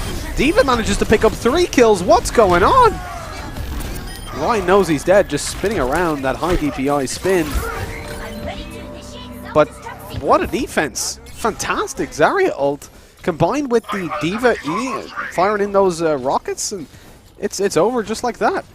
Yeah, that was crucial indeed, but I don't think they'll really be too mad about that one, because now they can kind of, if they want to swap that up a little bit, they can get kind of the closer range characters for coming in towards this area now, of course, where things do kind of become a little bit harder for the characters such as Pharah, etc. You can see Nexus swapping over to Hanzo. He's in here looking to try and get that damage done, and once again, actually, it's Craggy Islanders just pushing straight forward. Not going to even try and hold the point itself, instead just forcing them back out, and it's just a complete wipe that comes in. The team kill to be found, and they didn't even have to really use too many ultimates, I don't believe, in the process of doing so. This third point can be very hard to hold indeed, but the thing is, I mean, they're doing it with so few ultimates. They still have D.Va and Brigitte on those ults. That's incredible play coming through from Craggy Islanders. We're already looking at a potential third team kill. They've found 2 in a row so far. And now we're going to see it actually be returned. Ults being used over on the Goat side. 2 coming in for Junkrat. The aggression going to come through as Moira tries to heal out a couple of her teammates. They have to back off. Moira's going to be taken down very low, though. She's got to get out of there. Zarya drops her. The aggression coming through. Things are looking fantastic for Goats right now, as they keep them trapped in their spawn with all of these Junkrat grenades coming through. And they already have the ult on Hanzo as well. This should be the end. Yeah, this should indeed be the end of it. And yeah, as you said, the ult from Hanzo is what really finishes it off. Not able to get that final kill onto D.Va, but didn't matter. Of course, it would have been just a nice little happy thing for him. But yeah, the opening round gone in favor of Go Hunters, doing so pretty quickly as well. Able to go ahead and do it with 2 minutes 42 left on that clock as well. So this could be difficult from Craggy Islanders. We know they have a very solid offense as well after seeing them up against Phelan earlier on. But Go Hunters, they're impressing over these past couple of games now. Yeah, the retakes coming through from Craggy Islanders were really good at the start. But see, the problem is, losing that Pharah at the beginning of the map gave the payload over, and we've said it a couple of times, the question isn't so much defending that first payload, it's wasting the time. That's all you're looking for there to minimize the distance they can make it. You're capturing that payload with 4 minutes left on the clock. It's next to impossible with that time bonus. When they're pushed up to 4 or 5 minutes on the clock to make that to 1 checkpoint, they're almost always going to be able to do it. And now as we move forward, picks coming in from both sides are relatively to be expected. The Widow going to be taken out on Flex G, looking to counter a Pharah play, which is going to come through. Of course, Skipper rocking out that Pharah, looking to have the same success that we saw come through over on the previous iteration of this. If they can drop Skipper early on. I mean, look at this composition, right? It's all based around Pharah finding picks. This time, at least, they don't have that Sombra. So the addition of Hanzo instead could potentially help them out a little bit if Pharah's still taken down. They've still got some good DPS output. But the problem is, you know, you don't really want to be on the previous iteration where they were rocking the Sombra. As soon as Pharah goes down, that's all your DPS gone, pretty much. I mean, Sombra's looking to harass them in the back while and give information over to Pharah. But yeah, this addition of Hanzo is going to at least provide them a little bit of security if Farah's taken down early on. Yeah, carrying that over as well from the end of that previous round. So he I guess was kind of feeling the way Hanzo, because he did definitely do a good job to allow for him to actually finish off that point. But yeah, already the push looking to try and come in. Craggy Islander's not going to waste any time in the processes. Already pushing forward. Farah, as you would expect, being able to just continue kind of raining down problems from above, doing all this damage and making it a bit easier for his teammates. Although, as we can see so far, it is the trades going in favor of Craggy Islanders. Eventually, it is the Reinhardt to be taken out, which I think is one of the more important eliminations to come in. And here we go, the Barrage also able to demech that Diva and follow it up with another kill as well on towards Zarya. And with that now, we do see a successful defense coming in for at least a moment. You got to give props over there to Meatbees as well. He's doing a fantastic job on Mercy of keeping Farah alive. But now that Mercy is no longer in play, Farah has to back off and wait for that Mercy to come back into fruition. As the point is captured by Craggy, 5:30 on the clock. That is a lot of time for this payload to make its way to its destination. It's going to have to be a phenomenal hold to come through. And the thing is, Goat Hunters don't really have the same thing to fall back on that Craggy Islanders do, that they lost their Farah early on and had no second DPS. They were doing phenomenal work, but unfortunately Farah wasn't able to carry the weight of the team. Yeah, I actually thought he had just about stopped them from capturing that point. He was a little bit off, but yeah, as you said, it's going to be very difficult. Just so much time once again to be worked with, and that's going to make things very difficult. As once again, Skippy gets himself the Barrage, he's going to rain that down. Doesn't actually find as much as maybe he would have hoped for, but he does at least allow for his teammates to also come in and give him that assistance, and it does look like they should be able to win this fight out so far. Yeah, they're going to have to back off on the Craggy Islanders side. They almost managed to drop the Reinhardt, but he's going to get healed up. And now the problem is they've got to go in for this retake. At least their composition allows them to do so. The high ground being claimed by Goats. Their composition is decent for holding that at least, but Farah ultimately going to be harassing them from behind, means that that shield isn't really going to be able to help anybody out on Reinhardt. Great coming in there from Zarya, keeping them all grouped up together. Farah able to get close enough to use her ult, and there it is, the damage comes through. Things get a little bit awkward now with so few players left alive on the Craggy Islander side, and the res coming through on Farah. That should be it for this push. Yeah, again, it's Skipper who does quite a lot of the work, as of course it was infamous bringing in that the Graviton Surge to actually pull them in close and making them a bit of an easier target. But yeah, just doing a really good job so far in this hold. Go Hunters just continuing to impress me with the way that they do work together. And let's see if this push is going to be a bit more successful, because as we can see, so far away from the ultimate on every single person over on that Craggy on their side. So they're going to have to really try and work towards that. The time, of course, already beginning to tick down as well, down to just 3 minutes and 15 seconds. So going to need to get a move on fairly soon. And it is still Ana and also Hanzo to have ultimates to try and defend with. Yeah, see, that's going to be a big problem. Hanzo and his ultimate, as soon as they manage to get on that payload, he's just going to be able to push them right back off. Or Widow looking for a pick, not going to find it. The shields, look at this aggressive hold coming through from Goat Hunters as Farah attempts to harass. Now you've got that Farah Mercy combo on both sides, and that's going to be an awkward one. They're not really able to fight each other all too effectively, but never mind, because down goes Widow. Now things are going to be dominated by the Craggy Islanders. Farah, or at least it should be, able to take down two. That's Farah and Ana, and things are not looking good with Zarya being dropped as well. That's going to be the end of that defense as the payload begins to move. A lot of time wasted at least, but you can see, look at this this position, the positions rather, that are taken by Craggy Islanders. They're holding super aggressive to allow that payload to push up as far as possible before this retake comes to fruition over on the Goat side. With an ultimate only on Reinhardt, it's going to be difficult to really get in there. Anna manages to stop any healing from coming through. Winston with the opening pick, and at this point they can even back off. They've got that opening frag. There's a second, and they can't really afford to go for this right now. They have to, because the payload's so close, but they're not able to get anything done with it. And ultimately, they only end up charging the ultimates of the Craggy Islanders side. Charging up Zarya a little bit there actually, but I don't think that's going to be a problem, because Winston just focuses on her. Going to be eliminated, and this is just looking very strong from Craggy Islanders right now. They're showing this dominance again that I think we actually seen from them earlier in the day, basically keeping the Go Hunter side trapped back in their spawn. They're just not being given any opportunity. That payload already closing in towards its final destination. And as you said, the ultimates have begun to build up now. Once they all come out with this could be horrible. Yeah, the barrage goes down again. Eliminates 3 players. And with that, I think that's the end of it. I don't think there's really anything they can do to fight back into this now, Mitch. No, I don't think they can even get out of their spawn. Winston was in primal rage up at the doors. Even if somebody was there in time, they wouldn't have been able to get out because Winston would have just booped them right back in there, backhanded them into the spawn, and that would have been it. The Graviton Surge comes out, but the ultimate's used a little bit too late, unfortunately, for Goats, as they didn't have them built up in time. And it comes back to, I think, Reinhardt there, when they were coming up to the second checkpoint, he pushed out after already losing 2 players and used his ultimate.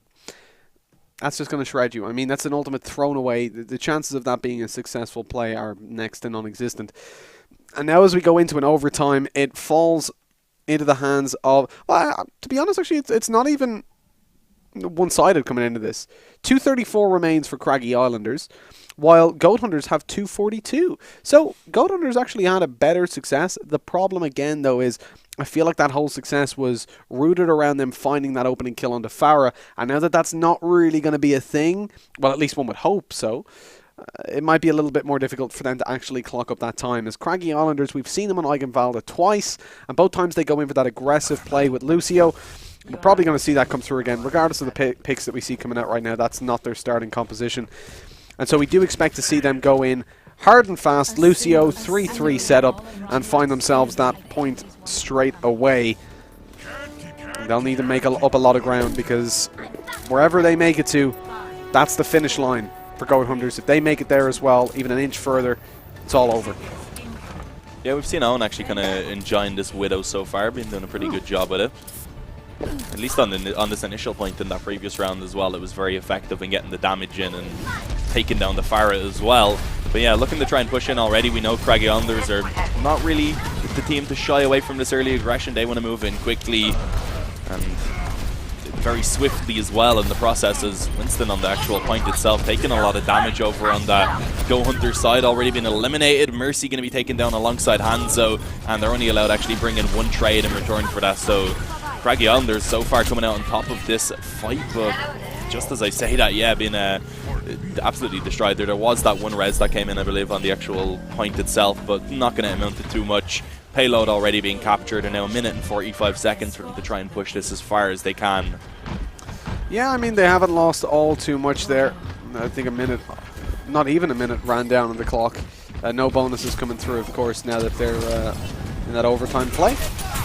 As they look to find themselves as much distance as possible here. 1 minute 26 seconds. They can make it all the way to the next checkpoint if left uncontested. Early fights coming through. As the Genji play coming out from FlexG. We've seen Genji have a lot of impact, but here on this map it's a lot more open. It's going to be harder for him to really work anything. And already 1 player going to be dropped. That's going to be Winston, one of the tanks removed. Yeah, this is not looking great right now, because this is going to be pushed forward at least a little bit further, making things pretty difficult. As we said, of course, coming into this next one, Go Hunters do have a little bit of an advantage in terms of the time, but not by much at all. It is going to be Craggy Islanders who are setting that finish line as well. And they've already managed to bring this one quite far forward. Another 45 seconds potentially could reach this door, as you said, if they can manage to win out this fight, but that's not going to be easy either. The ultimate's available on both sides. Ana actually has this nano boost to try and boost someone up if they wish to do so. Genji with his ultimate could perhaps be a good option for that one. It's Flex, and we know he's been a very solid player, and oh, the ultimate from D.Va going to come in. That could be very dangerous, but it doesn't really find anything at all. And once again, just being kind of kept back towards their spawn, basically. Go Hunters really struggling.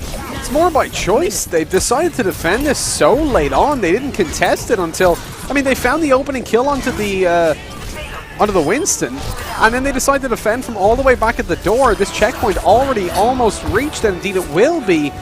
Now that makes things so much more difficult. Of course, no bonus time once more, but look at how far back we're already seeing them being pushed. Goat Hunters, for 2 minutes on the clock, have given up so much distance. They're not quite going to be pushed back into their spawn. It's a little bit too late for that to come through, but I mean, already, Craggy Islander is going to be so happy with the distance that they've gained pretty much for free. They made it all the way past the bridge before they were even contested. I think their goal was probably to just about reach that door, and they've managed to actually bring it inside as well. So, yeah, I think they'll be happy no matter what happens here. But if they can win this fight, they do have a chance to try and take it even further. Could potentially even just straight up get themselves that victory. But let's see if it's going to be allowed, because Genji, once again, he's going to be finding himself some damage, eventually being taken down before we do see Lucio coming in with his ultimate to make things a little bit easier for them to begin to push forward. Especially on the... yeah, looking very difficult. I don't think this is going to be doable for Go Hunters, really. They may win this fight, but problem is, of course, pushed almost the entire way there. Yeah, of course, they managed to win at that fight, but overall, I mean, Craggy Islanders made so much distance. They practically did the whole map in, what, 2 minutes 32 seconds? I think they had 2:34, yeah. 2:34, yeah. Yeah, indeed, 2:42 over on that Goat Hunter side. And you got to remember as well, they found so much opening ground because they managed to take down the Pharah early on. Now that that's not really going to be... Maybe it's doable. Maybe they'll find some nice opening picks, but it's not going to be given to them as freely as it was previously. It's going to be hard for them to really make any impact here, especially considering how successful Craggy Islanders are generally on this map. If they can manage to stay alive, they are, by the looks of things early on at least, they were running the same composition as they did previously. That could be a little bit risky if they do decide, if Owen decides to go for the Sombra play instead of Widow, then things could get a little bit difficult if that Pharah does go down. But it looks like he's been having a good time on Widow. He wants to stay there. I can't blame him. They found some good opening picks, and indeed this combination managed to get them through the majority of the map, so why not go for it now, as it's really on Goat Hunters. They need to pick a good composition, one that allows them to make ground fast. If the first push doesn't work out, it's very unlikely that they manage to win this. They have to take the payload straight away. They've got about a minute to do it. At that point, it will be very difficult to move forward if they don't manage to get it within the first minute. And so it's make or break right now for Goat Hunters, moving towards the first point in overtime. Yeah, I think the idea here is just to try and contest it for as long as possible, even when they do actually get moving on it, if they do rather. So let's see how successful it's going to be, because already actually Flex going to be taken out. That's the Pharah gone. You said exactly what they needed to happen was that once again, and it actually does end up going in their favor. But Owen, he's been doing a good job as Widow so far. Going to be looking to try and pick himself off a couple of kills, as it is going to be contested. Neither side really looking too favored, but just as I say that, actually Go Hunters able to get themselves a couple more kills. Anna and Winston go down, and there you go. The first attack actually going to be quite successful. They do find this payload with just around 2 minutes left on the clock to work with, so they could definitely make this pretty far. But as we said, it's not going to be an easy task. They'll have to go basically uncontested the entire way if they want to actually reach that point that it requires. Yeah, indeed. It's if they're pushed off even once, it'll be just too much for them. You got to remember, they don't get any bonus time for getting to the checkpoints. So at this point, knowing how much room they've got to work with, you're going to expect to see a relatively passive hold coming through. But maybe not. Craggy Islanders going straight in for that congestion right away. Already it's Steve opening things up, and this could be it. If they manage to push them off here, they'll have the choke point under their control. Yeah, already getting themselves 4 kills, make that 5. It's only Nexus who remains, and he's going to be finished off. That is the team kill, I believe, coming in there, and it's likely the end of this one. I don't think they're really going to be able to get much done. They have a minute to get that payload back in. I don't think it's possible, really, with the time. Maybe if they brought it to overtime, but from what we've seen so far, Craggy Islanders definitely seem to be the stronger team. When they get these team fights going, they tend to come out on top of it, and it looks like this could be the case once again, because actually, no, never mind. A couple coming in. I think it's only now Darwin that remains on that Anna. He's going to be finished off, and they will manage to get themselves this point. But 35 seconds, it's just going to be... It's looking grim, Mitch. Yeah, I mean, right now, Craggy Islanders just looking to make this costly for the time bank of Goat. I mean, if they can do that, already they've done it. Look, 20 seconds. They're not going to make it to the checkpoint before hitting overtime, and that's exactly what Craggy were looking for. Now all they have to do is push them off this point once. Once before they make it there. That gives them at least 2 chances, this included. Nice ultimate comes in, but the Zarya bubble going to be blocking it for the most part. In comes the Graviton Surge. That's holding them back, allowing maybe that point to be reached. But what a Diva ult. That's going to claim at least 1. 3 kills on the board already. Things are looking dire. And pushed off completely. It's only Anna to contest. She won't be able to do anything. That's an easy win for for Craggy Island, even with that barrage from Farah. She's not going to be able to get to the point in time.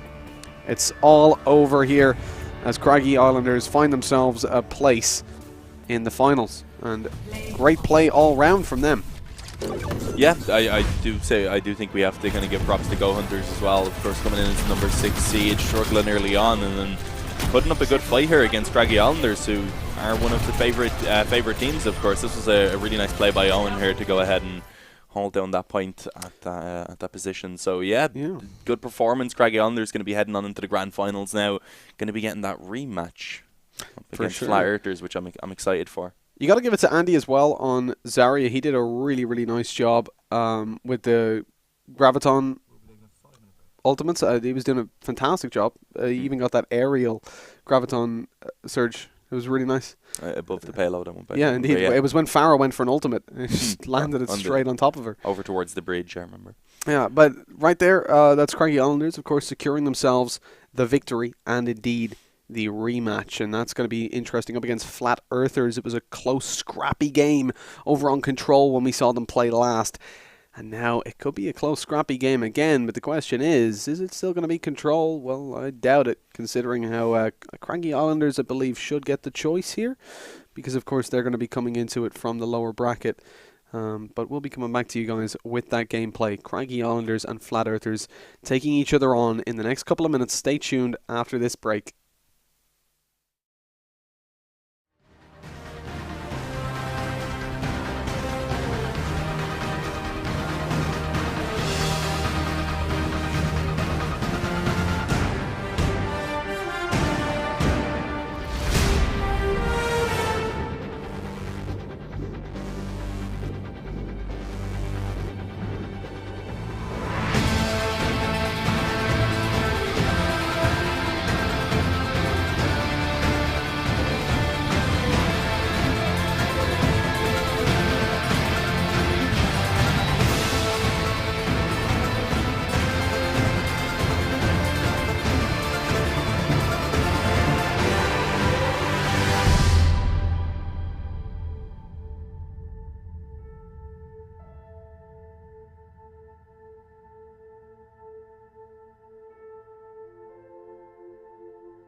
Hello, everybody, and welcome back. Another short break, and we're going to be going into the finals. A Very pee short break.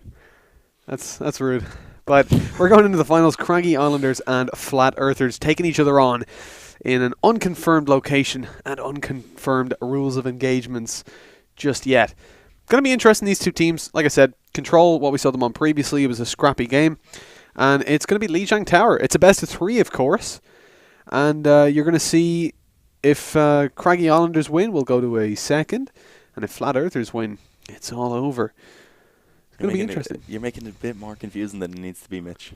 Am I? Yeah, you just need to say it's a map advantage for Flat Earthers, of course, because they made their way all the way through the upper bracket. Didn't take any losses up till this point, and the other way around, it was actually Craggy Islanders that fell to Flat Earthers just a couple of rounds ago. So, yeah, coming into this best of 3, I think this is going to be an interesting one.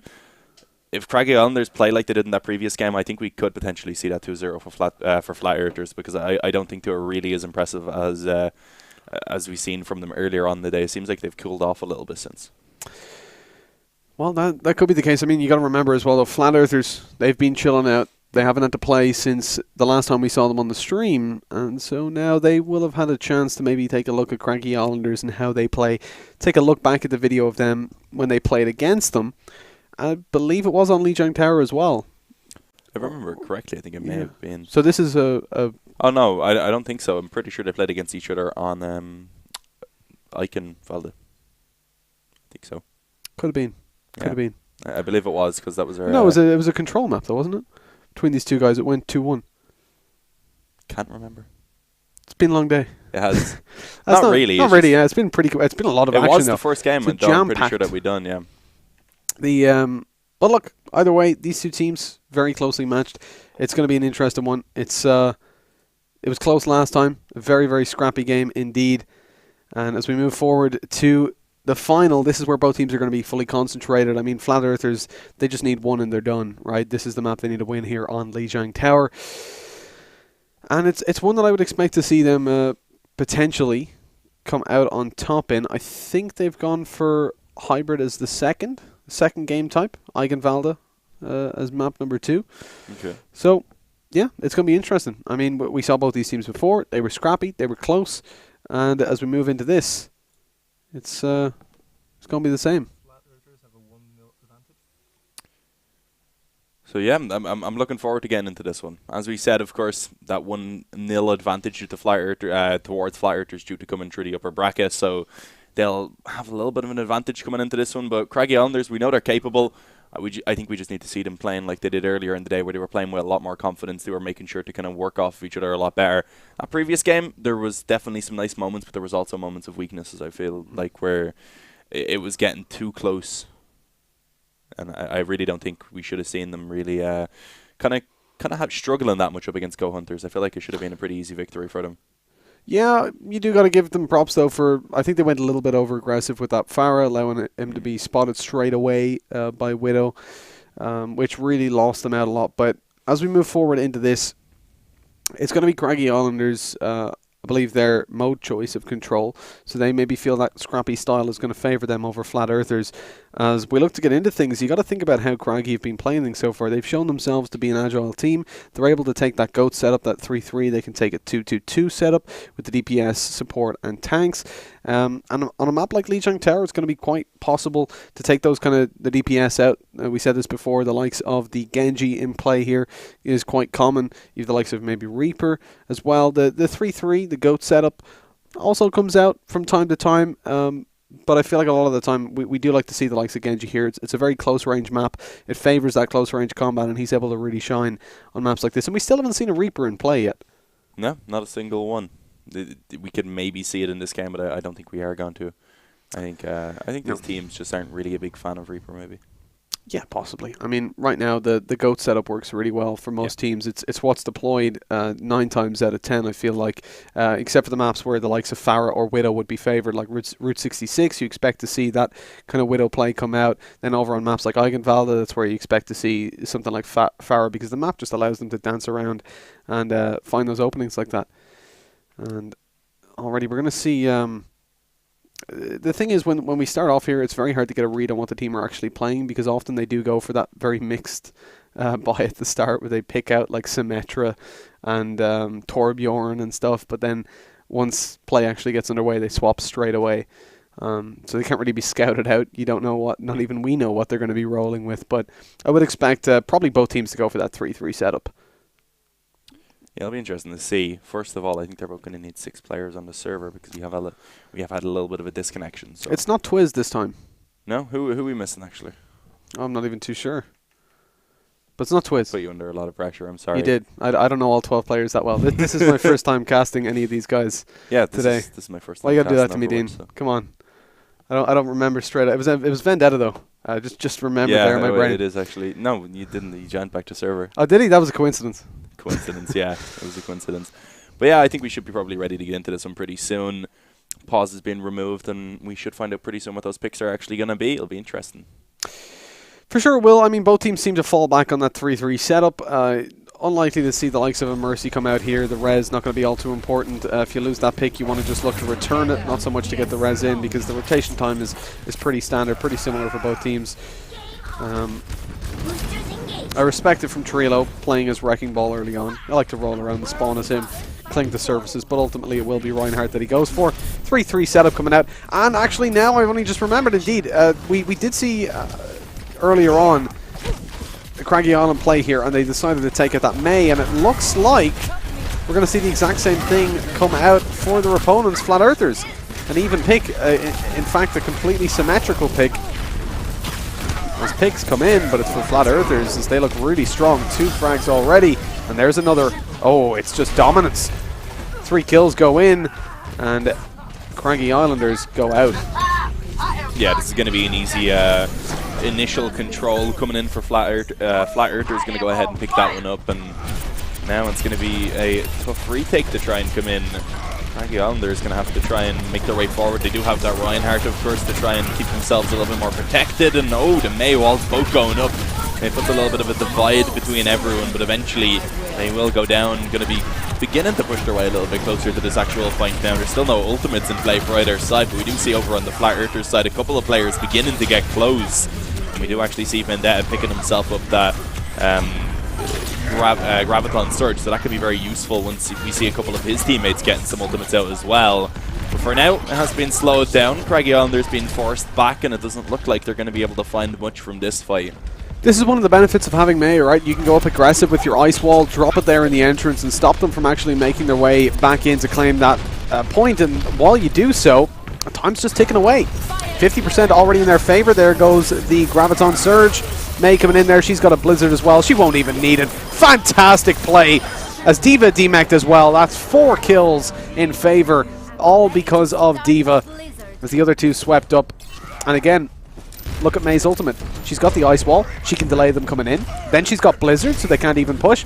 Already you're talking about 80% before they can actually make any form of contention happen over on that Craggy Islanders side. And again, we see exactly why we saw Flat Earthers come out on top previously. Ice wall goes down, Blizzard in play, Coalescence as well. It's an absolute mess. Nothing that can be done here, as Craggy Islanders taking down 80% on the point, and they have to wait for a respawn now. They've got their ultimates, but they're going to have to use them very quickly with 90% on that point.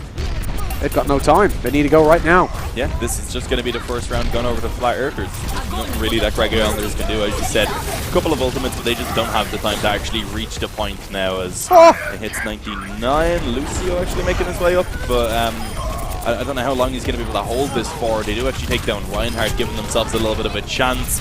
He does still have his own ultimate as well, which would be very useful for his teammates to try and keep them alive. And yeah, there we go. They actually do manage to pull that one off in the overtime. They get themselves the point under their control. But it's going to have to be perfection now, Mitch, because if they let that go for even a moment, it's over.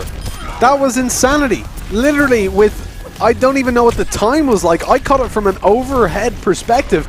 As it ticked over to 99%, Reinhardt charged the other Reinhardt and made it all the way just across the line as it was about to tick to 100. Getting that overtime for his team. His team followed up right behind. That speed boost from Lucio was important, but now they've got to hold on. despite a fantastic play to get themselves back on that point. They need to maintain it now. D.Va's ult, that was a bit of a misplay. I think that might have been a misclick actually coming through, but it doesn't matter. His team are picking up the rest of the kills. Owen coming up behind, but he's going to be the last alive, and indeed he's not even going to be alive. It's pretty much all over right now. Yeah, this D.Va is being demeched. really good game coming in by Gromadon on May. Oh, Trilo's there! No, never mind. Yeah, actually, they just about got their way in.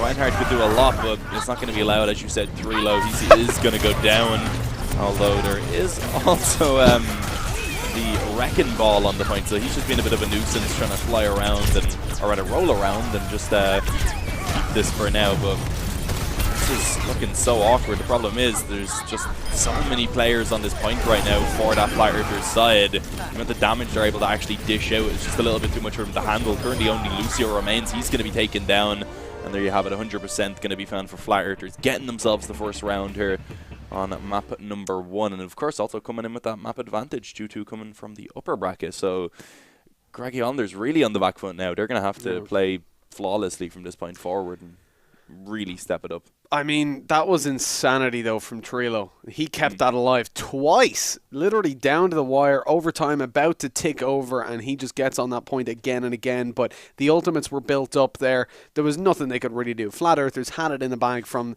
the get-go. Once they managed to trap them in towards their spawn with 80% on that, it was all over. That was do or die for Craggy, but this is their last chance. This is the real do or die right now, as we're sitting currently one more point. One for Flat Earthers results in the end. They will win with that one map advantage. So it has to be 2-1 in favor of Craggy Islanders, and they have to find a second map as well. It's going to be difficult to win out, and it all starts here on Control on Lijiang Tower, map number 2. They have to find themselves the opening kills and maintain this point. There's already damage being done. Winston coming up behind. Things are looking good for, well, not for Craggy Islanders, that's for sure, because they're being lit up. They're bunched up. Oh, but they still find an opening kill. Yeah, they actually do kind of find some success early on. Problem is, on the actual point itself, it was mostly controlled by the Flat Earthers, but yeah, Andy doing a pretty good job so far. He's getting a lot of damage and able to actually take Vendetta out of that mech, finish him off as well, and with this now, I think we should see them being able to actually capture this point to start things off. So there we go, Craggy Islanders going to go ahead and get that initial capture, start building themselves up a couple of percentage. And now it's going to have to be Flat Earthers looking to try and come in for that retake. And of course, no one anywhere near an ultimate. Now on the other hand, they do have that one for Darwin over on Mora, and then also a couple of players getting close, more specifically Reinhardt, D.Va getting close as well, and also Zarya. Yeah, look, you've just got the composition being changed up there on the Flat Earthers side. They're trying to change things up to get themselves a little bit of success, but the ults are too much. Look at that. Coalescence comes through for 3, demeching the D.Va as well, and there's just nothing that can be done at that point. Lucio boops one and gets booped off straight away. Reinhardt going to be back on that point instantaneously on the charge. And now, I mean, Flat Earthers know at that point they're not going to get a whole lot done. They have no ultimates. They're running into ultimates, but they've wasted a lot of Craggy Islanders' ults, right? You've got 50% on everybody except Owen and Flex G. They're the only ones that can really contend on this push. And so it's going to be relatively even. D.Va ult goes out. The self-destruct going to be blocked easily by Reinhardt as he charges to find one onto Brigida. And now all of a sudden the trade's coming into play, but Reinhardt, Trilo, is going huge. Indeed he is, after getting himself already 2 kills, does eventually fall, and actually it's going to be coming back in. Flat Earthers have fought their way back into this round, but once again, it looks like it will slightly begin to go back in favor of Craggy Islanders, keeping themselves on this point for now. DPS Mercy looking to try and come in and clean up on that Reinhardt, and he does actually have himself the Earth Shatter, but it's not going to be all that useful quite yet, but give himself a bit of a chance if he can get this D.Va kill on towards D.Va rather, and will give them a good chance to try and pick up this point. But yeah, this is just so hectic right now. The rotation's just slowly coming in. Neither side really able to get enough players to get a consistent control on that point, but eventually we do see Flat Earthers flying. The problem is already conceded 92% over towards Craggy Islanders, so if they can just pick this back up for a couple of seconds themselves, they likely will find the victory here in this round. Yeah, this has to be a pretty aggressive defense coming through from Flat Earthers. They have to find themselves early picks here. If they're going to be picked off, it's not looking all too good for them. Already a lot of ultimates being used. In comes the D.Va one. Reinhardt's otherwise engaged, not able to protect himself. He's going to be dropped. Oh, things are looking fantastic for the Flat Earthers side as they find multiple kills. Almost a team kill coming through. Moira was just a little bit too quick to respond, so it was denied. But with that hold coming through, at least things are looking good for them. The ultimate's starting to build up, though, over on the Craggy Islanders side. Andy's got his, so too does Trilo. And as they begin to push around the left side once more, this time they're going to be backed up by what should be 3 ultimates by the time they get there. As D.Va is almost on hers as well. This could be powerful. There's very little to fight back with on the Flat Earther side. Yeah, and once again being brought into this room for the fight makes things very awkward up close, especially.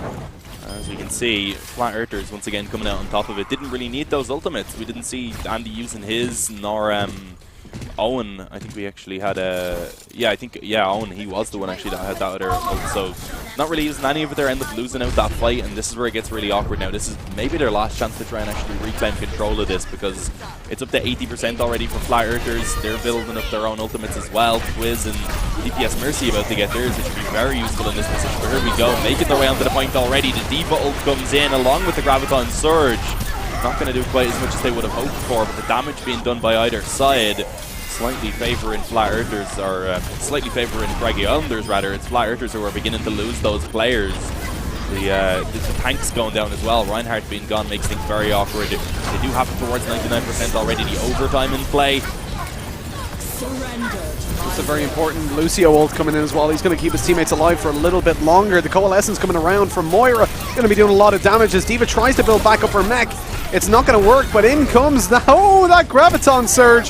That makes things work. Brigitte and Zarya team up to destroy, and it's all onto the last 1 or 2 remaining Flat Earther players. It's D.Va to hold down that side. If she's not able to do so, it's going to be all over. She's being flanked out by Tracer. All Owen has to do is find this kill. It's difficult, though, up against D.Va, and it looks like he's not quite going to be able to do it just yet. They're keeping this alive. Skin on their teeth is the only way that they're winning this. But somehow it's working out for now as they desperately try to make their way back onto that site, onto the point. Craggy Islanders suffering a lot of heavy losses. The kills are going easily in favour of Flat Earthers, and that's it. Just like that, they repel them off of the point and find themselves the victory, which is ultimately going to be the victory in this skirmish. They've won the whole thing, and flawlessly at that. Very impressive as well, being able to just do that without dropping a single map in the final as well, making their way all the way through. I think as you said, they may have went 2-1 the previous time they matched up against Craggy Islanders, but making it even more convincing this time around, and just overall well played from Flat Earthers. I think they definitely deserved this win from how they played throughout the entire tournament, from what we've seen at least. Yeah, absolutely. I mean, Flat Earthers have been next to flawless. Their holds have been really nice. Their retakes have been solid whenever they've needed them. I've really enjoyed watching them. I mean, props to Craggy Island as well. They've been consistent. Just whenever they're put up against Flat Earthers, they're not able to feel that same performance. Flat seem to just exploit their weaknesses. They use their ults better. They're able to find those picks, and ultimately they just seem to be the stronger team. At least today they are. And Craggy Islanders definitely coming in as the first seed. We saw early on that they were able to do some great damage up against Phelan. They're a really strong, a really confident and competent team. But ultimately, it was just like we were told coming into this. I mean, obviously we got a little bit of a briefing, this being our first time working within the Irish, well, the Overwatch scene in general, but the Irish Overwatch as well. It's my first Overwatch cast. Indeed. We were told that seed 1 through 3 were going to be the strongest teams in it. Now, Dole Dynasty were one of those. They were number 3, but they actually ended up going out to the dirty scraps, seeded number 7 today, but certainly held up for seed 1 and 2, as that ended up being the final. And what a final it was. Flat Earthers, seed number 2, come out on top. Yeah, pulling them back in that second round as well, I think was just very impressive. It was looking like it was almost over, and I was like, okay, yeah, it's not a big deal. They have another round coming up to try and get it done. But no, they just fought straight back into it. It was really good to see that mental fortitude coming out from them, and just always fighting straight back into it. And even towards the end there, that got very hectic. They managed to keep themselves calm and eventually go ahead and finish it off. So just overall, I enjoyed that. It was a good game. Yeah, absolutely it was. A good series of games. I mean, great games came through today. We had some one-sided ones, but equally we had some two-sided ones, some nice close ones, and that's what we like to see, that kind of scrappy style of Overwatch where it's all about the picks and ultimately who uses their ultimates best. And that's where the beauty of Overwatch comes from. It's that team play. It's something where I feel like it stands out a lot from other first-person shooters. Just that ability it relies so heavily on team play, not just on like individual skills, sort of. But yeah, I think we've had a good day. Yeah, I'm looking forward to. We have. I think we have. So you phrased it. We've had a good day, and looking forward to working more in Overwatch. It's been a pleasure, Dean. Yeah, I'm looking forward to doing more here from the Raid Studios in general. It's really nice. Yeah, absolutely. Big shout out to the guys at Raid for Real having brick, us. by the way. It is real brick. This is a real studio. It's beautiful. It's very nice. The brick is a little bit hard. I hit my leg off it earlier. It hurt. How'd you manage that? I don't know. I'm going to guess it wasn't the high part. No, it wasn't. It wasn't the high part, surprisingly. No. Yeah, is that because I'm short? Is that what you're getting at? No, it was just unintentional. You weren't doing yoga in the middle of the studio. But not today, anyways. Not today. Another no. time. Maybe next time on stream, guys. But yeah, that's it for from us for tonight. Anyway, guys, I hope you enjoyed. Make sure you hit that follow button, and we're gonna go ahead and call it at that.